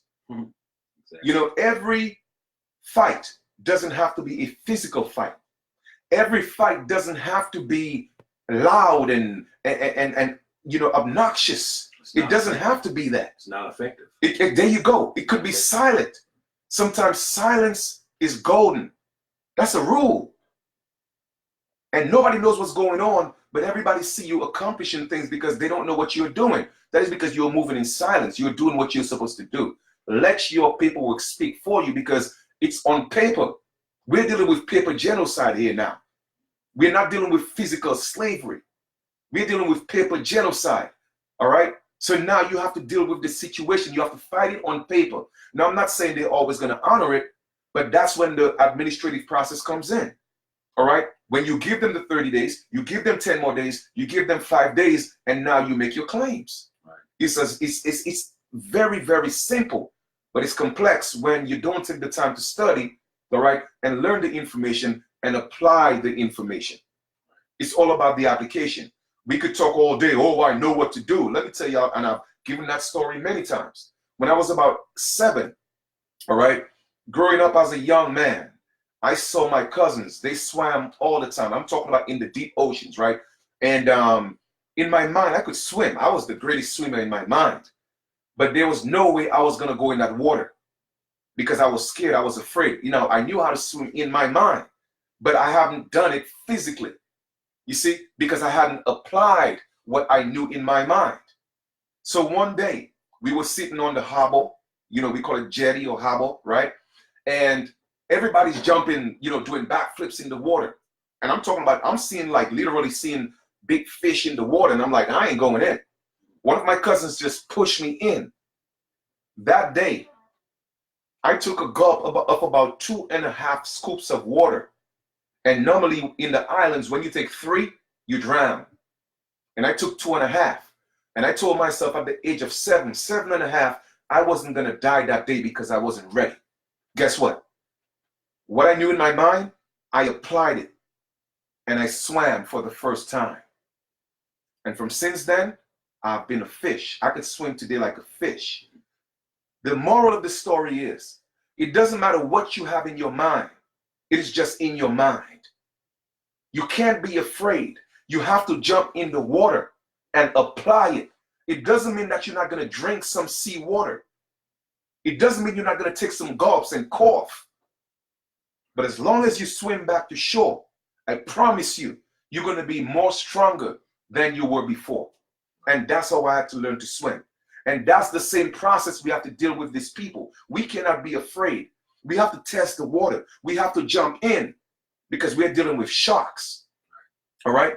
And that's, to me, one of the best analogies I could give you in terms, because I agree with what my brother Creek said in terms of, they say when you know better, you do better. But I'm going to build on that more and say, even if you know better, you don't always do better. So I'm going to rephrase that and say, when you know better, you should do better. Because a lot of people don't do better and they do know better. All right? So it's all about responsibility. What is responsibility? They're able to respond, all right, to whatever you're dealing with, is the ability. All right? Now look at the last word, responsibility. Okay, let's go from left to right. Ability to what? Respond to everything that happens in your life and to be able to deal with the consequences. That's what responsibility is. If you cannot be responsible, then don't do things that you're not able to respond to. And I tell too many of my brothers and sisters, if you know that you are going to go to jail for smoking marijuana, why have it in your car? Too many people hit me, oh, well, chief, they caught me with paraphernalia. Why didn't you smoke it at home? If you're not in a position to defend yourself, okay, and articulate yourself well enough to get out of the situation, you know 9 out of 10 times you are traveling, they're going to stop you because that's what they do. Why would you want to have it in your car? To be what? To be defiant, to prove that you could have it? Why put yourself in a position? Why don't we save our resources and our intellect for a bigger battle than dealing with things that we could avoid? That's right. It is not worth it. If I know I'm not, you see, a lot of people do things because they want, again, they want to be defiant. I know that's us by nature, right? Because the same way that many of our people went to jail for something that they're making legal right now, I mean, that's besides, you know, it's mind-boggling. But the point I'm trying to make is we're not in a position collectively, okay, to deal with those things. So now you have to learn to deal with your situation by yourself. And how do you do that? My grandmother always told me prevention is better than cure. What does that mean? It means that prevent the injury opposed to going to get injured and now she got to go look for a cure. It's the same thing. So why travel in your car with weed or whatever you want to call it, and when you get stopped, now you're in a situation. Right. You have a $2,500 bond for a little roach. Brothers and sisters, use your wisdom, man. Use your wits. It's a time for everything. There's a time for everything. Do it at home. Chill, relax. You ain't got to do it in the car. You ain't got to put it in the car. I'm not saying be afraid, but my thing is we shouldn't want to fight every battle. We shouldn't want to fight every war. Sometimes we should just let things be and deal with the bigger situation, all right? Let us go for the, I always say this, right? A snake has a head and a tail. You cut the tail, the snake is going to grow another tail. So you got to go at the head, okay? And too many of us are focusing on the tail because you're at the bottom. That's the thing. We are fighting a war. We don't know who we're fighting, right? And I always reference the analogy of playing poker. In poker, the number 2 rules is, the first rule is know the game. The second one is know your players. Whenever I play poker, 1, I know the game. And number 2, I look at the players. I study their body language. I know when they have cards. I know when they don't have cards. I know when to fold and I know when not to fold because I have studied. And that's the problem with our people. They are playing a game they don't comprehend, and they are playing a game they don't know who the players are because they can't see the players. So how can you win? How can you win something you don't know what you're fighting? So now the frustration kicks in and we take that anger on our own brothers and sisters because we want to fight. It's not that we don't want to fight back. We just don't know who to fight. So we fight whoever is around us. And that's a problem. Go ahead, brother. Absolutely. Yeah, that was a good analogy you used with the swimming and, you know, being able to swim after being pushed into the ball because, you know, we have to be able to, you know, withstand challenges. You can't, you know, be discouraged by a challenge. You know, people are threatening you and trying to take your kids and so forth and so forth. Mm. You know, also I wanted to piggyback off one of the comment on what you were saying, you know, as far as a default or an administrative process. You know, in light of what the administrative process is, all corporations execute the administrative process. And they have to in order to get a default resolution. Now, an example to that would be the IRS. They give you 3 notices. Usually the first one is a notice and a demand. So they notify you of whatever the situation is, maybe some back taxes that weren't paid, or maybe you didn't, or you failed to just pay, period. so then you have a list of demands along with that. Mm-hmm. So we need to learn how to address the administrative process, in terms of how to write an affidavit, the first, second, and third, and how to be able to process a default. We lack in that field, and then we think, we commonly think that agreement is unfair for them to do what they're doing. And it's technically it's not, because even when you have a power and light utility bill, and if you, again, just like an IRS, it'd be the same situation. If you are delinquent on a bill, they give you a notice and demand. They give you an X amount of time. The second time is it's not a notice; it's just a re-notification from the first notice, and it's an opportunity to cure. Okay, so you go into default after the third time, and that third time usually it's 30 days or 35 days. Usually it's 30 days. Same thing with an eviction. Same thing with a power and light company. Same thing with the IRS. And after 30 days or 30 days after the 30 days, or sometime with a grace period, they give you a grace period for like 45 days sometimes. More of the times it's 30 days. Then you become a default. They cut your lights off, and then you have a consequence of that default. You actually can do the same thing. You can, upon establishing yourself commercially, because you want to be able to put yourself together commercially, where you answer for on behalf of an entity, and that entity can refer to a business, because most time when people say entity, they're referring to something that's not living, something that responds or is created to be a person or individual, but not technically a person. Just like you say, a business can be an entity. A business also has, if you go look at the word person, in a business definition, it will tell you a person in a business definition is an entity. That's what it's going to say. It also says that it has the same rights as a person, natural person. Look that one up, and you can misquote me if you think I misquoted that. That's fine. I know the truth, and I know that that's what an entity is. An entity is deemed as being a person that has the same rights as a natural person. So you, number one, you want to be in a representative capacity, and you don't want to be the entity, but you want to represent the entity. And after you accomplish that, then you have certain rights. Now you went from privileges to rights. Okay.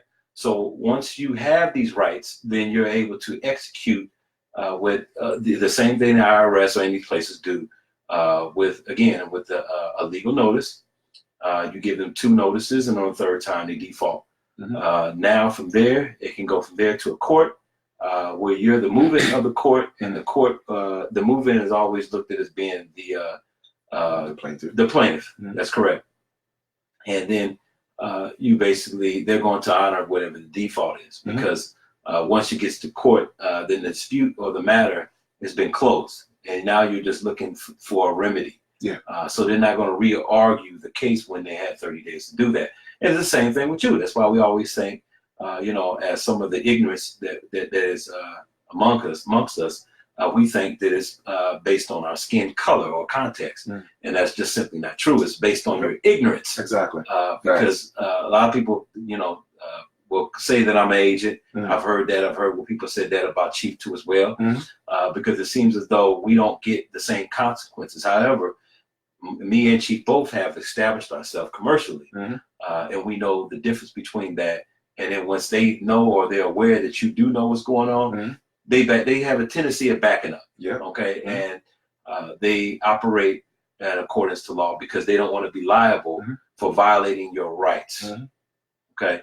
So you have to be able to put these people on notice. That's just the facts. We have to do that. That's one of the responsibilities that we need to expound.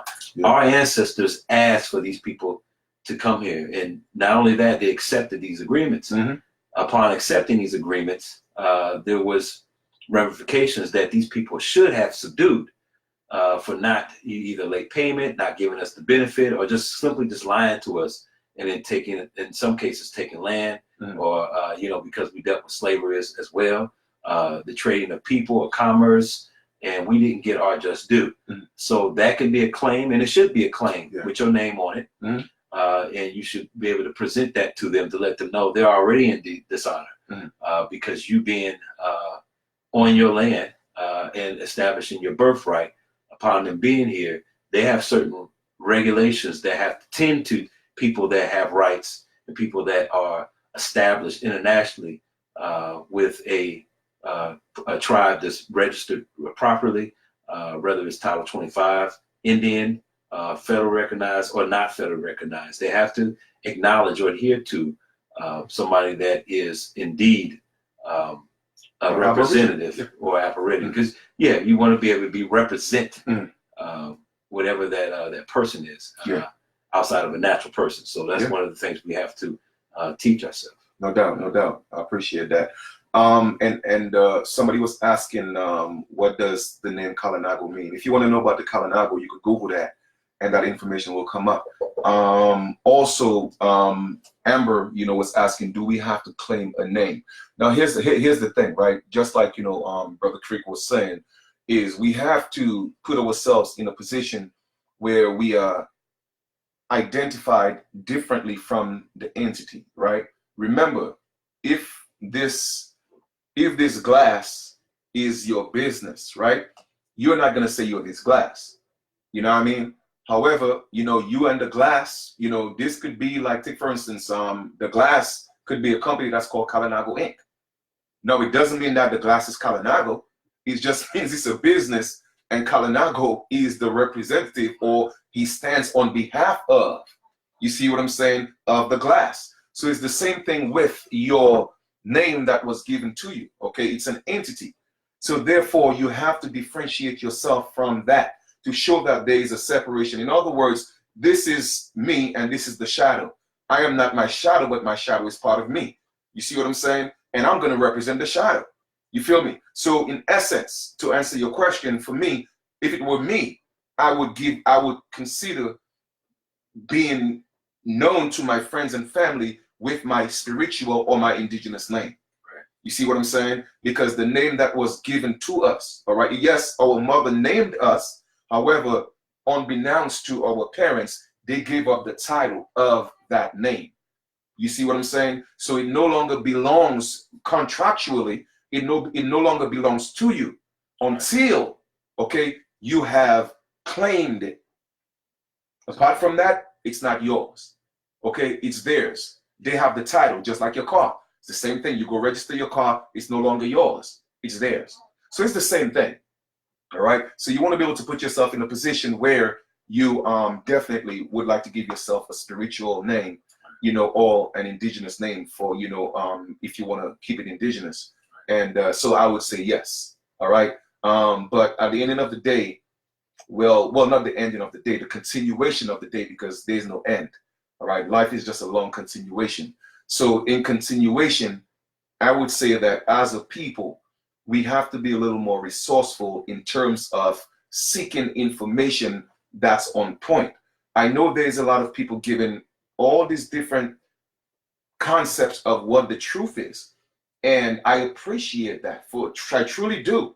But not everything you hear from the onset is the gospel, like I've said before. You want to cross-reference a lot of things, all right? And you want to do extensive research before you put yourself in positions and put yourself in a place that's going to be hard for you to come out of. Right. All right? So before you make any type of physical decision, I would suggest you let it manifest in the spiritual realm first. You ask for some spiritual guidance. You ask the Great Spirit to guide you. Ask the ancestors to guide you through this, because it's a spiritual thing. Remember, the Word became flesh. So therefore, the Word came before the flesh. So the intellectual deals with the Word, the thought. Okay, what are thoughts? Thoughts are unspoken words. And what are words? Words are spoken thoughts. Okay, they are synonymous. They are the same. It's the same thing with man and God. Man is God on earth and God is man in heaven. All right, and I'm just speaking allegorically. So the point I'm trying to make is we have to do some more research. Don't be in haste, okay, to run and just do things because somebody say do it. Make sure that the information is conclusive, all right? Make sure that the information is on point. We may not always have 100% of the information, but at least get 50% of it right. You feel me? And then you will be guided to you know, in terms of the finish line, so to speak. All right, you will be guided. So to answer your questions, and I know a lot of people may have questions. If you do, please put it in the chat. But you know, it is not a difficult thing. And like Brother Crick said, I'm glad you said that, because this is something that I've always said. But let's expound on that a little bit. People, my people, we are not dealing with what we are dealing with because of the complexion of our skin. And people may say, well, Chief, how can you prove that? It's quite simple. Why isn't real Africans going through what we are going through? But yet still, some of them are our complexion and even darker than we are. Right. So why is it never an African, but it's always an African American? Right. It's always so-called a US black. Why? Do we ever think? We always think it's because of the color of our skin. No, it is because of the ignorance. And all ignorant means is the lack of knowledge. That's all it means. Because you don't hear Africans going around calling themselves calling themselves black. That's facts. They're either Nigerian, Ghanaian, Ethiopian. You know, you have different countries that they're from. Right. So why do you just want to be a color? And then you swear you're being treated the way you're being treated because of your skin. No, it is not because of your skin. They are the East Indians who come here and they get treated better than us, and they're darker than we are. So what's your excuse for that? That's right. That's facts. You feel me? Yeah. So once again, it is not your skin, okay? It is your mindset. Your mindset is the problem. And as soon as you look to change your mind and realize that you are not a color, and what you are going through is not because of your color, but because of your ignorance, and they say ignorance is bliss. Man, I agree. Mm-hmm. Ignorance is bliss, because if you're not ignorant, you wouldn't want to seek the knowledge. But ignorance could be a curse. You feel me? It's bliss on one point if you're willing to seek information. But if you just want to delve in ignorance, then it becomes a curse. Now it becomes stupidity, because it's a very thin line. Just like they say there's a thin line between love and hate. Well, there's a thin line between ignorance and stupidity. We got to stop being stupid. And I'm saying we because I don't want anybody to think I'm calling them stupid, including myself. That's why I'm not being stupid. I am using my wisdom. I'm using my intellect. I read, I study. I don't watch TV. I don't play games.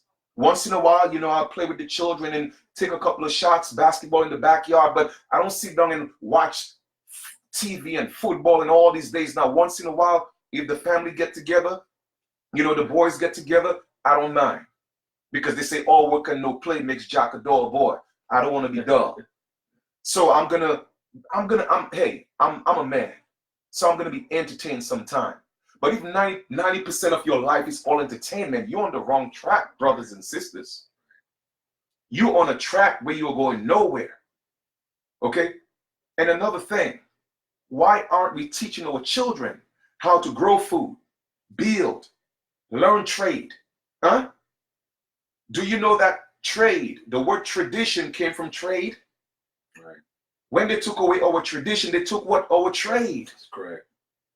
So we have to realize the game that's being played, or that was played on us. All right? We so easy to put a ball in our children's hand and not a hammer, not a nail, not a saw. Okay? I mean, come on. We easy to teach our girls to twerk opposed to home economics. You feel me? How to build. There's nothing wrong in sisters building. Nothing wrong with that. The point I'm trying to make is this, right? Like many other points, is we have to take responsibility for our own downfall. We have to take responsibility for the situations that we are in and stop blaming people. At what point are we going to look in the mirror? Remember what I told y'all before? When we point the finger, how many fingers is pointing back at you? 3. Okay? Now you might say that's not fair, but let's keep it real. You point one finger at them, you have 3 pointing back at you. That means you have to look at yourself 3 times over the one individual you think that's causing you harm. And 98% of the situations we go to is because of the lack of our ignorance. Go ahead, bro. Well, you know, I can say a whole lot, but you know, when you go back to the original contract, which is again the certificate of live birth, it has your name, it has your mother's name and your father's name, and it has a signatory as the representative for that. So in hindsight, you have two corporations that came together that made the birth of another corporation, right? Because we know that the all cap name is a capital dimensional, which is Latin for all capital and something that pertains to something that is unnatural, right? So it can't be you, and it's illegal for them to say so. However, they give you the ways that you want to think about it. So what they do is they insinuate. They never proclaim that that person is you. Okay, they just insinuate. Yep, it's implied. Insinuation is a way that's implied, just like Chief just said. It's implied as to say that we're going to go along with something because we don't want to tell you what it is, but we want to hold you responsible. But in order to hold you responsible, we need you to consent. You consent naturally because you don't see any harm in doing that. And the thing is, when you have a contract, you always have a consideration. That consideration, taking into consideration, can be a benefit. You use food stamps for an example, or anything. Just like when you say a contract is three things. You got the inception of the contract, which is the birth of the contract, something that was done, the foundation or the framework of what was put together. And then you have the conception, which actually would come before the inception. The conception would be to conceive or to bring something in. The inception is to induce it, to bring it in, to agree, and then you would have the outcome of whatever that is. So two things came together to make something. It's a contract. It's just the same thing with a marriage, the same thing with your mother and father coming together. However, what they look at is the manifestation. And three things coming together is a manifestation, right? So after you manifest that, now you have a performance. A performance is whatever you said you were going to do. Now, what they go by is the signatory, whoever signed that. And they look specifically to see how you signed that document. So again, if it's all in the capital dimension, right? And the format of the name that they're giving you is always presented in the all cap name, and you sign in regular upcase, all lowercase, then obviously you're just saying that you're signing on behalf of something in a representative capacity. And see how I said that is basically synonymous to how they hold you responsible, because you are representing something that's an entity that is deemed as being a person, but you take in the inception of it being you, and they hold you accountable for that, because you think it's you is the reason why you take on the benefit of jail, because jail also, and they just keep doing the same thing over. So cycle. the thing is, you go from one contract to the next, and they just keep repeating the same cycle. And eventually what happens is they drain you for everything that you got. They seize your property, depending on what the situation is. And they do the same thing by giving you consideration. They always have you sign. Even when you go to jail, prison, or incarcerated, you get a violation, you get pulled over the car, you have to sign to do these things. You're the signatory. So how you sign does make a difference. Also, you have to be able to notify these people. It's going back. I'm going to keep saying the same thing, and I may be saying it in a different way, because these are the fundamentals of what you need to do in order to break yourself free away from the plantation. For those that are interested in being free and not being free on the plantation, because there's no way you can be free and be a slave at the same time. It's just an oxymoron. You can't be. You have to break away from jail or being chained to something, being tied to something, being obligated to do something upon your wish. You have to let these people know that you are from the land, that your ancestors were here before they were here. So before your contract was in inception, we have to go back to the original contract, because you never honored me or my recognition of being on this land by making me a 14th Amendment citizen. And again, why they ratified the original 14th, or they came up with the 14th and the 13th Amendment, was to incorporate slaves so that they can have working commerce. So they're just using you. That's it. They're basically just using you for commerce purposes, but you're still not deemed as being a citizen. So what they do is they take away your your status as being a citizen, okay, with a corporation that's registered as a COS, which is a civil society, under a nonprofit that receives benefits from a foundation, okay, that gets funding from there to take care of people. So those things we have to be able to, and you can fact check that information, but that's basically the source of where the ingenuity of this matrix that we're dealing with.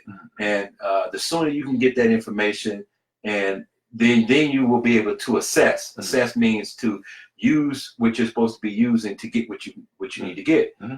It cannot be accessible. You cannot use this information until you teach yourself these things. For sure. You have to know who is responsible for the United States. Go again, read Title 28. That's Title 28.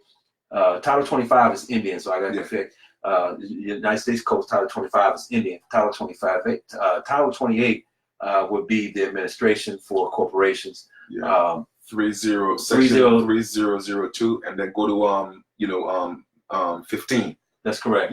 Yeah, and then I believe so in the CFRs is 25, but and I may be getting confused. So thank you for that correction, Chief. But we have to be able to know when you sign something, don't sign your rights away. How do you do that? You reserve your rights. Absolutely. How do you reserve your rights? You make a public notice. You take everything that your mother said, your grandmother said, on every account, anybody that knows that you were Indian.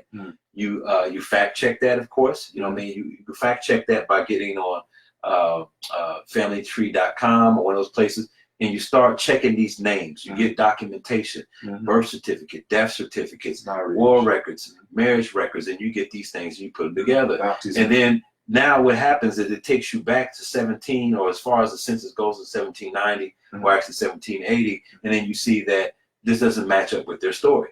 How can you be a slave and on land? Right. My ancestors from all the way back, we actually went all the way back to as far as the census on my mother's side. She actually did that. And on my father's side, they already had records of us being Indian. So I was fortunate to have this information. And now I'm assessing this information. So I'm using the information by notifying everybody to let them know, hey, look, you need to correct wherever record that you have on me of being black, because I'm not black. Black is a color, it's civil matus. I don't have privileges, I have rights. Absolutely. Right. And to answer your question, no, I haven't read the Justinian Deception. I'll look into that. Thanks for the suggestion. And somebody asked, well, if I have back taxes, how do you deal with that? Well, I mean, for me, I'll tell you how I have dealt, with that in the past. As an indigenous man, on this land, you're gonna have to prove to me that I'm supposed to pay you anything. That was just my approach. And I dealt with that, again, I did an administrative process in terms of sending, because it's a game that you're playing, okay? It's a game that you're playing. They serve you something, you got to serve them back something. It's like playing court, table tennis, or tennis on a court. Whenever somebody serves somebody, you just don't stand there and let the ball fall onto your side of the court. Once it falls, you got to do what? You got to run and you got to serve it back. So it's the same thing. It's a game that you are playing. All right. So once they serve you, you got to serve them back until somebody decide, well, you know what? I'm going to give up. Or somebody's serving too hard, then the other person is just going to be like, man, listen, I'm going to take an L on that. So without saying too much, that's how I dealt with it. They had to prove to me that I owe that. Show me a debt. All right. You cannot tell me I owe you this without showing me a debt. Where did this debt come from? Show me the debt. Show me the accounting of that debt. Show it to me. All right. Show me my contract. Show me my wet signature to prove that I owe this debt. And show me anywhere where me as a man, born in the likeness and image of the Creator, have to pay you anything. Show me that. Because I'm not your slave. As a matter of fact, my question to you is, where's my cut from all what you took from my ancestors? And I will ask you that question. Have you paid your dues? Because I'm an original man to that land. And I tell people, IRS could be your friend and it could be your biggest enemy. It depends on where you're standing. Your entire lives, and I've said this before, from the time, we came out of our mother's wombs, they taught us what? The ABCs, right? A, B, C, D, E, F, G, until we get to Z. All of a sudden, you're a grown man and you're a grown woman, and you're afraid of 3 letters of the alphabet, IRS. But yet still, you love the 26. You love saying them, right? Congratulations, you're happy. You get a gift and you get, presents for learning your ABC. All of a sudden, you're grown and you're afraid of 3 letters. Why would I be afraid of 3 letters? No, I'm not afraid of the IRS. No, I could make them my friend and we could work together, but you're not going to abuse me in my land. No. You see, it's too much fear, man. It's too much fear. And once we know who we are, and again, everything could be done diplomatically. It doesn't have to be done with the so-called, I don't want to use that term, but, the N-word way. You don't have to be that. You don't have to be that. You could be a man and be a woman and be in honor, because it's all about honor and respect. Now, I'm not saying they make it easy. Sometimes it's easy. Sometimes it's not. But the point is, there are ways to do things. So that's all I'm just going to pretty much say on that. You know what I mean? It's and here's the thing, right? Unity is key. And I cannot stress that enough. Too many people are out here talking about, oh, we got to get together. We got to get together. But they're just saying it because it sounds good. Okay? It is all talk. They don't mean jack when they say that, because they get off the internet, okay, and they go in their rooms and they start thinking in their head how they hate somebody and how they could take that person down. Okay? It is all for play. It is all to show. But trust me, brothers and sisters, there are genuine people out here who are amongst ourselves that are ready to come together and build. And we are building. Because all the talk people talking, we're doing some major things. Because I ain't got time for all the talking and all the gossiping and all the hating and all the negativity. To me, that is not productive. It's not doing anything for me. And I tell people, when you know that you are a God, you walk like a God. I'm not a fallen God. We all gods. But don't get it twisted. You have a lot of fallen gods out here. I'm not fallen.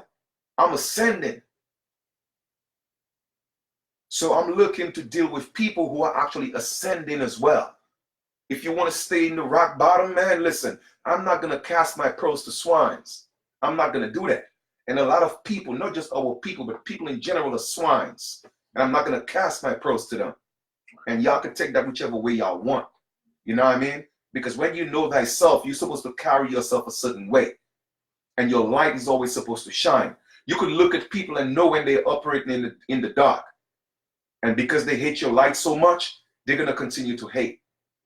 But they can't put this light out. Right. You know what I mean? Many are called and chosen a few. And there's nothing wrong with the called, but we have to learn to take care and support the chosen ones. You feel me? Because we have a lot of work to do. We could hold this information to ourselves because we good. You know what I mean? We did what we were supposed to do. But what's the point of holding on? You know what they say in the hood, right? It ain't no fun if our homie can't have none, right? So that's what it's about. We want to make sure that our people on a whole, man, learn to live the American dream, the true American dream. Because our people are living a nightmare. And we are the original Americans, and that should not be. These people know who we are. So I'm not going to spend too much time beating in your heads who you are. No, it's time to make some moves. Are we going to come together to make these moves? It's that simple. And learn to support the people who are giving you the information. Too many people want things for free. That's the problem. That's why they don't want to get away from the government being their mommies and their daddies. Because they want shit for free. And they're so quick and inclined to go support everybody else. They support the Chinese. They support the Arabs. They support the Irish. They support the Italians. Oh, man, Joe's Pizza is the bomb. But if Chief Colonel will make some pizza, oh, me, shit, man, I ain't messing with black people pizza. They can't make pizza. It's always something about our people. It's always something. They think that Chinese people could do nails better than them. Other people could do hair better than them. How do you figure that? All they did was what? Went to school, learned how to do nails, and they're doing nails. Why can't you do the same? When I was growing up, my sisters did their nails. When I was 12, I was cutting people hair, man.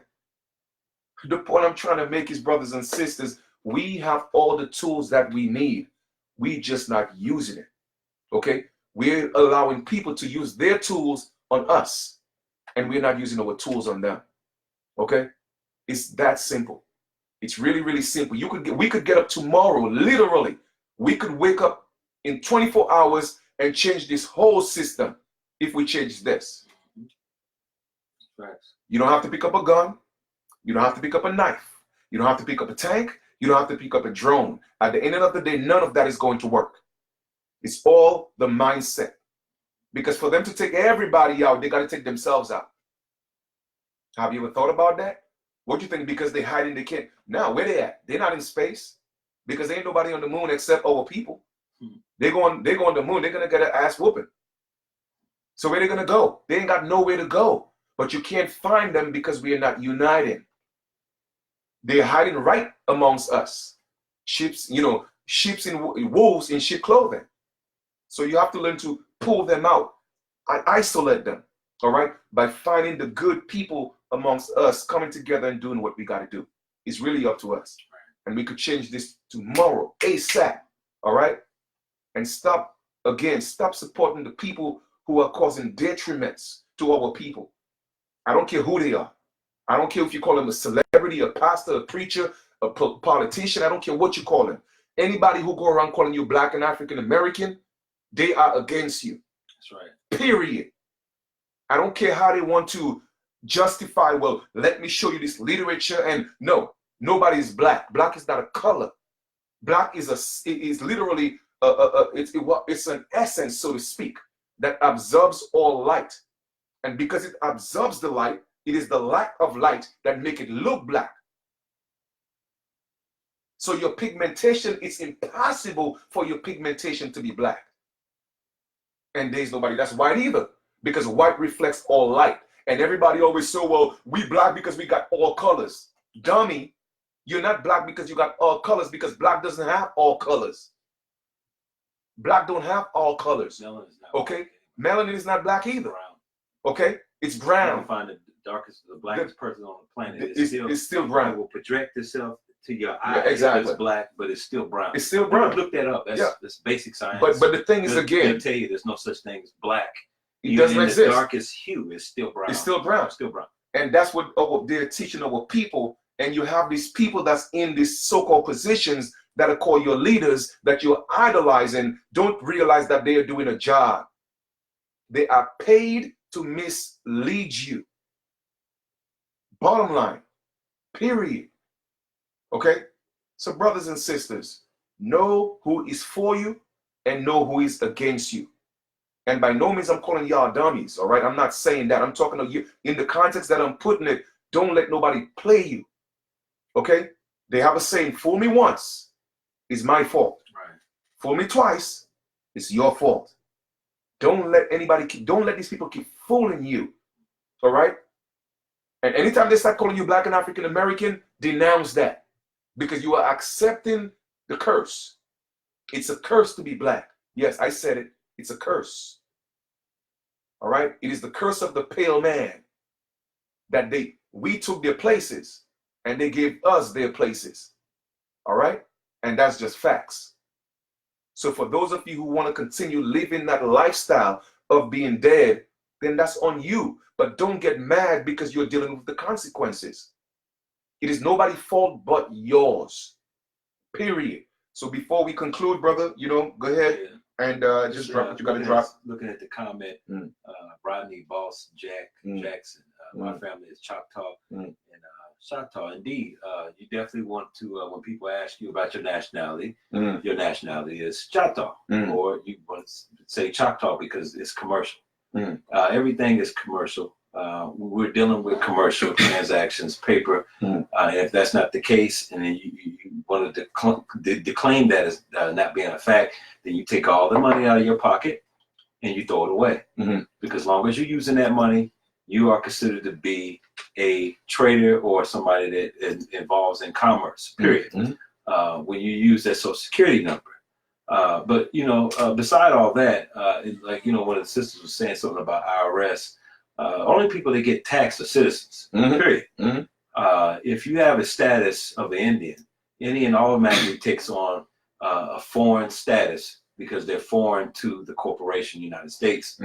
not foreign as to say that you're somewhere from another land, but you're foreign Yep. in essence of what foreign is, because foreign has a dual definition to it. It doesn't just refer to people that's from Mexico or from Canada. Right. Right. It also refers to people that's on this land that's not a citizen. Right. Would be deemed as being foreign. Exactly. Okay. Even alien too. Yeah. So you got foreign immigrants, and then you have people that are foreign national. So go look up the word national and congruent to or versus a citizen, because the two things are not synonymous and they're totally different. Also, in the event you do have a debt and you need to some way discharge that debt, there's two ways you can do that.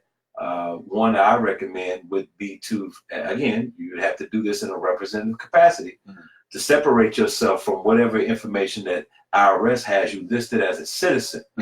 And it is very difficult in the middle of a situation to say, hey, I don't want to pay this debt after you've already commenced the benefit of whatever that benefit was, whether working or you enjoyed the benefit of working in, and getting checks. You got checks, a number of checks, and then you failed to do whatever your obligation was from the meeting of that contract. If you didn't fulfill that obligation, then you are liable of that debt. You can't take a cash benefit, whether it's a job or use their money, okay, or what's deemed as being money, and then turn around and say, well, I don't want to pay after you've already enjoyed every benefit that they gave you, and then later on I have to pay.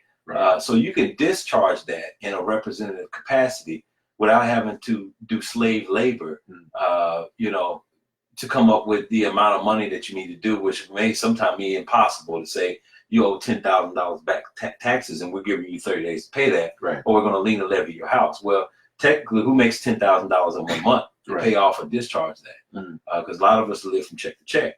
So what you would do is you would want to discharge that obligation. You want to, after you have established yourself commercially, you would somehow or another, you would, in the form of affidavit, you would transmit that information to the person in charge at IRS to let them know that you're not a taxable entity, and then you would want to go over whether they're Indian elections or a foreign election. So, in order to do that, you definitely would need to do due diligence, and that due diligence is reading and understanding the codes, statutes, and their policy. Because once you start reading their policies, you'll see where there's a lot of benefits for people that are declared to be foreign and their definition of what foreign is. Once you can establish that, there'll be a number of different titles and definitions that alongside that that you'll have to do and pursue. And then once you do your due diligence, you can correctly establish yourself to be outside of the tax bracket, and also properly discharge that obligation without having to do slave labor to do that. And that's something that I've been able to do, both chief and members of the UAN and associate members too as well. But that takes time to do that. It's not something that's going to happen by tomorrow. But the first thing you can do is state your claim on you being Choctaw. If your nationality or your grandmother told you was Chickasaw, then you start claiming Chickasaw. If they told you were Blackfeet, then you start claiming Blackfeet. You get your documentation together, and again, earlier when I said officers, IRS would be one of the officers that you would notify them and let them know your status change. So Facts. That's good. Thanks for that information. Now, if all brothers and sisters or whoever is watching, would like to any platforms that you have, they could check out or subscribe or, Actually, we're a new form business. We're actually trying to put together a nonprofit organization that will, here in the future, involve anybody that's interested, that deals just specifically with pre-American Aboriginal Indians. And this will be a foundation that's put together on behalf where we can use some type of administration and able to accept membership, and part of that membership will be to assist you in your genealogy and help you accomplish these type of things So far, I've been able to do that for myself first, in my family, and now I'm at the point now where I'm able to help other people. So right now, at this present time, I'm just accepting email confirmations until. Do you have a YouTube? Yeah, I do have YouTube. So you can always go to Creek Running Water, and you can actually put that pound Creek Running Water, or you can just go to my email. Is a name, is an appellation, which is MENKEFFRA@gmail.com. Again, that's MENKEFFRA McKeffra@gmail.com. And if I'm only looking for serious inquirers, and then from there, I can deal with you on a more private level, because me submitting information doesn't really apply to everybody. So of course I would have to do a one-on-one with you to do that. Appreciate that. And a lot of times, a lot of people, ask us for, just all the solutions on a public venue. And in how would I put it? I wouldn't say defense, because I'm not defending myself when it comes to that. But however, just to bring that to light, a lot of times with the information, it's not public information, it's private information. People always wonder, always ask, well, oh, why do we got to come to a private class? So because you are public, you are a citizen of a corporation, you are property, and we don't want to be out here soliciting, you see what I'm saying, other people's property. And people don't get that. They think you're trying to hide information. No, if we were trying to hide information, I wouldn't be doing these videos. All right, Brother Creek wouldn't be doing these videos. You see what I'm saying? We wouldn't be doing what we are doing. But other people don't get the difference between public and private. You see what I'm saying? And I'm gonna tell you straight up, and I could speak for my brother right here. We're not gonna make ourselves martyrs for people that just don't get it. Period. You know what I'm saying?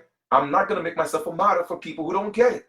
The difference between public and private, while I'm out here soliciting United States citizens and I'm gonna make myself a target, I'm not going to do that. Because you feel I'm hiding information. No, I'm not. We're not hiding information. Certain things are supposed to be done in private. Okay, it's that simple. Imagine you have a pizza store, right, in your town. And here I am coming to your town, bringing flyers of me having a pizza shop in the next town. How are you going to feel about that? And too many of us deal with just emotions opposed to reasoning. You have to get that, okay? Until the masses wake up in numbers, okay? Me, I'm not going to put myself in a position and make myself a target. I'm not going to do that. It's bad enough they're already watching me by blocking my information, blocking me off of YouTube, cutting up all type of stuff, recording my conversations on my phone. I know they do it, but I'm not saying anything that's going to incriminate me because I'm speaking public information. You know what I mean? So at the end of the day, let us get away from the emotional attacks that we give brothers and sisters who are here to assist you. But because you're not getting it when you want it and how you want it, then all of a sudden, oh, that person is an agent. Oh, that person is selling out. Oh, that person, nah, man, that's not what it is. You think we ain't got nothing better to do with our time than be on here for 3 hours giving y'all the information?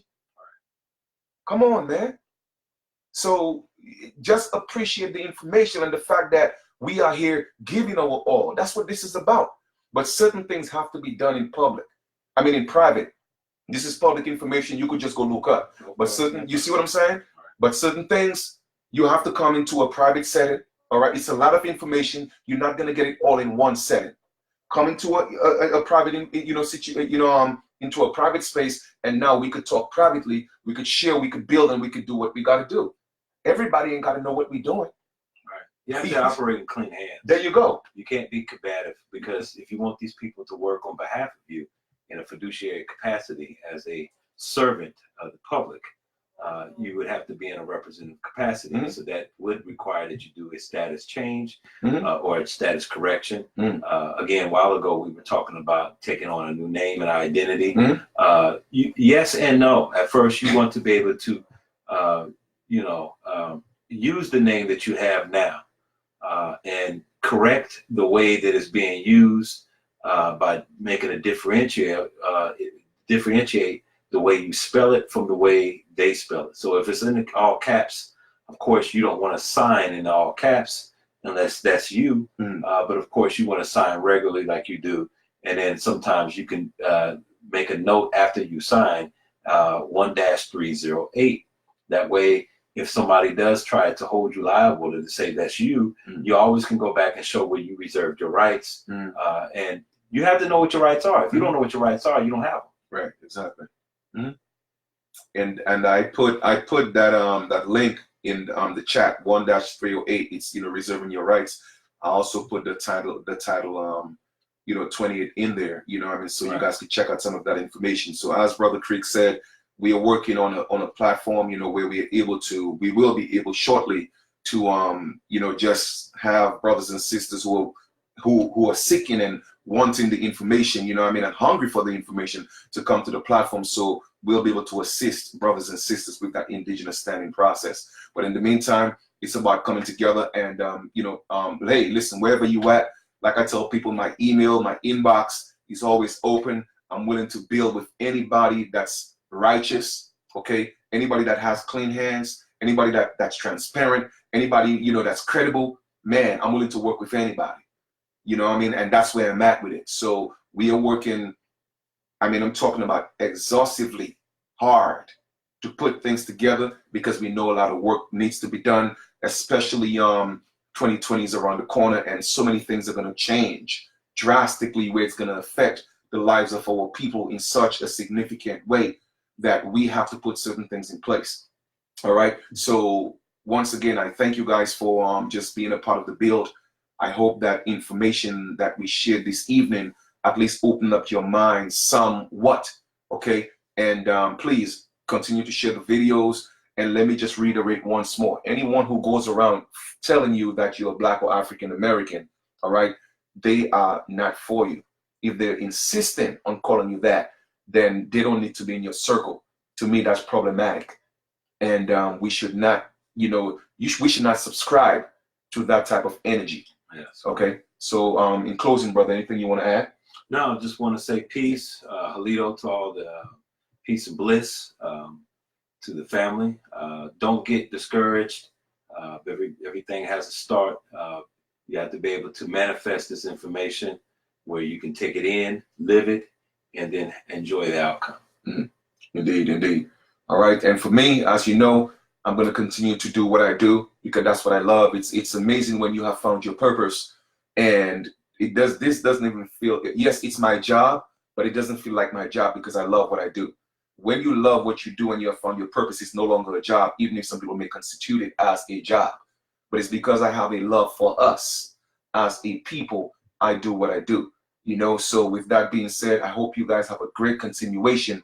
And I did put the Instagram on in the chat.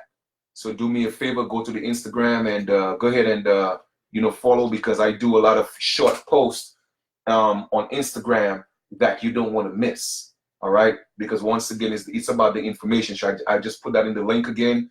Go ahead, subscribe or follow me on Instagram so you'll get those little short videos or short clips or little posts that you might find a jewel in there. All right, I just want y'all to know, don't give up. Continue to stand strong. All right, continue to rep who you are.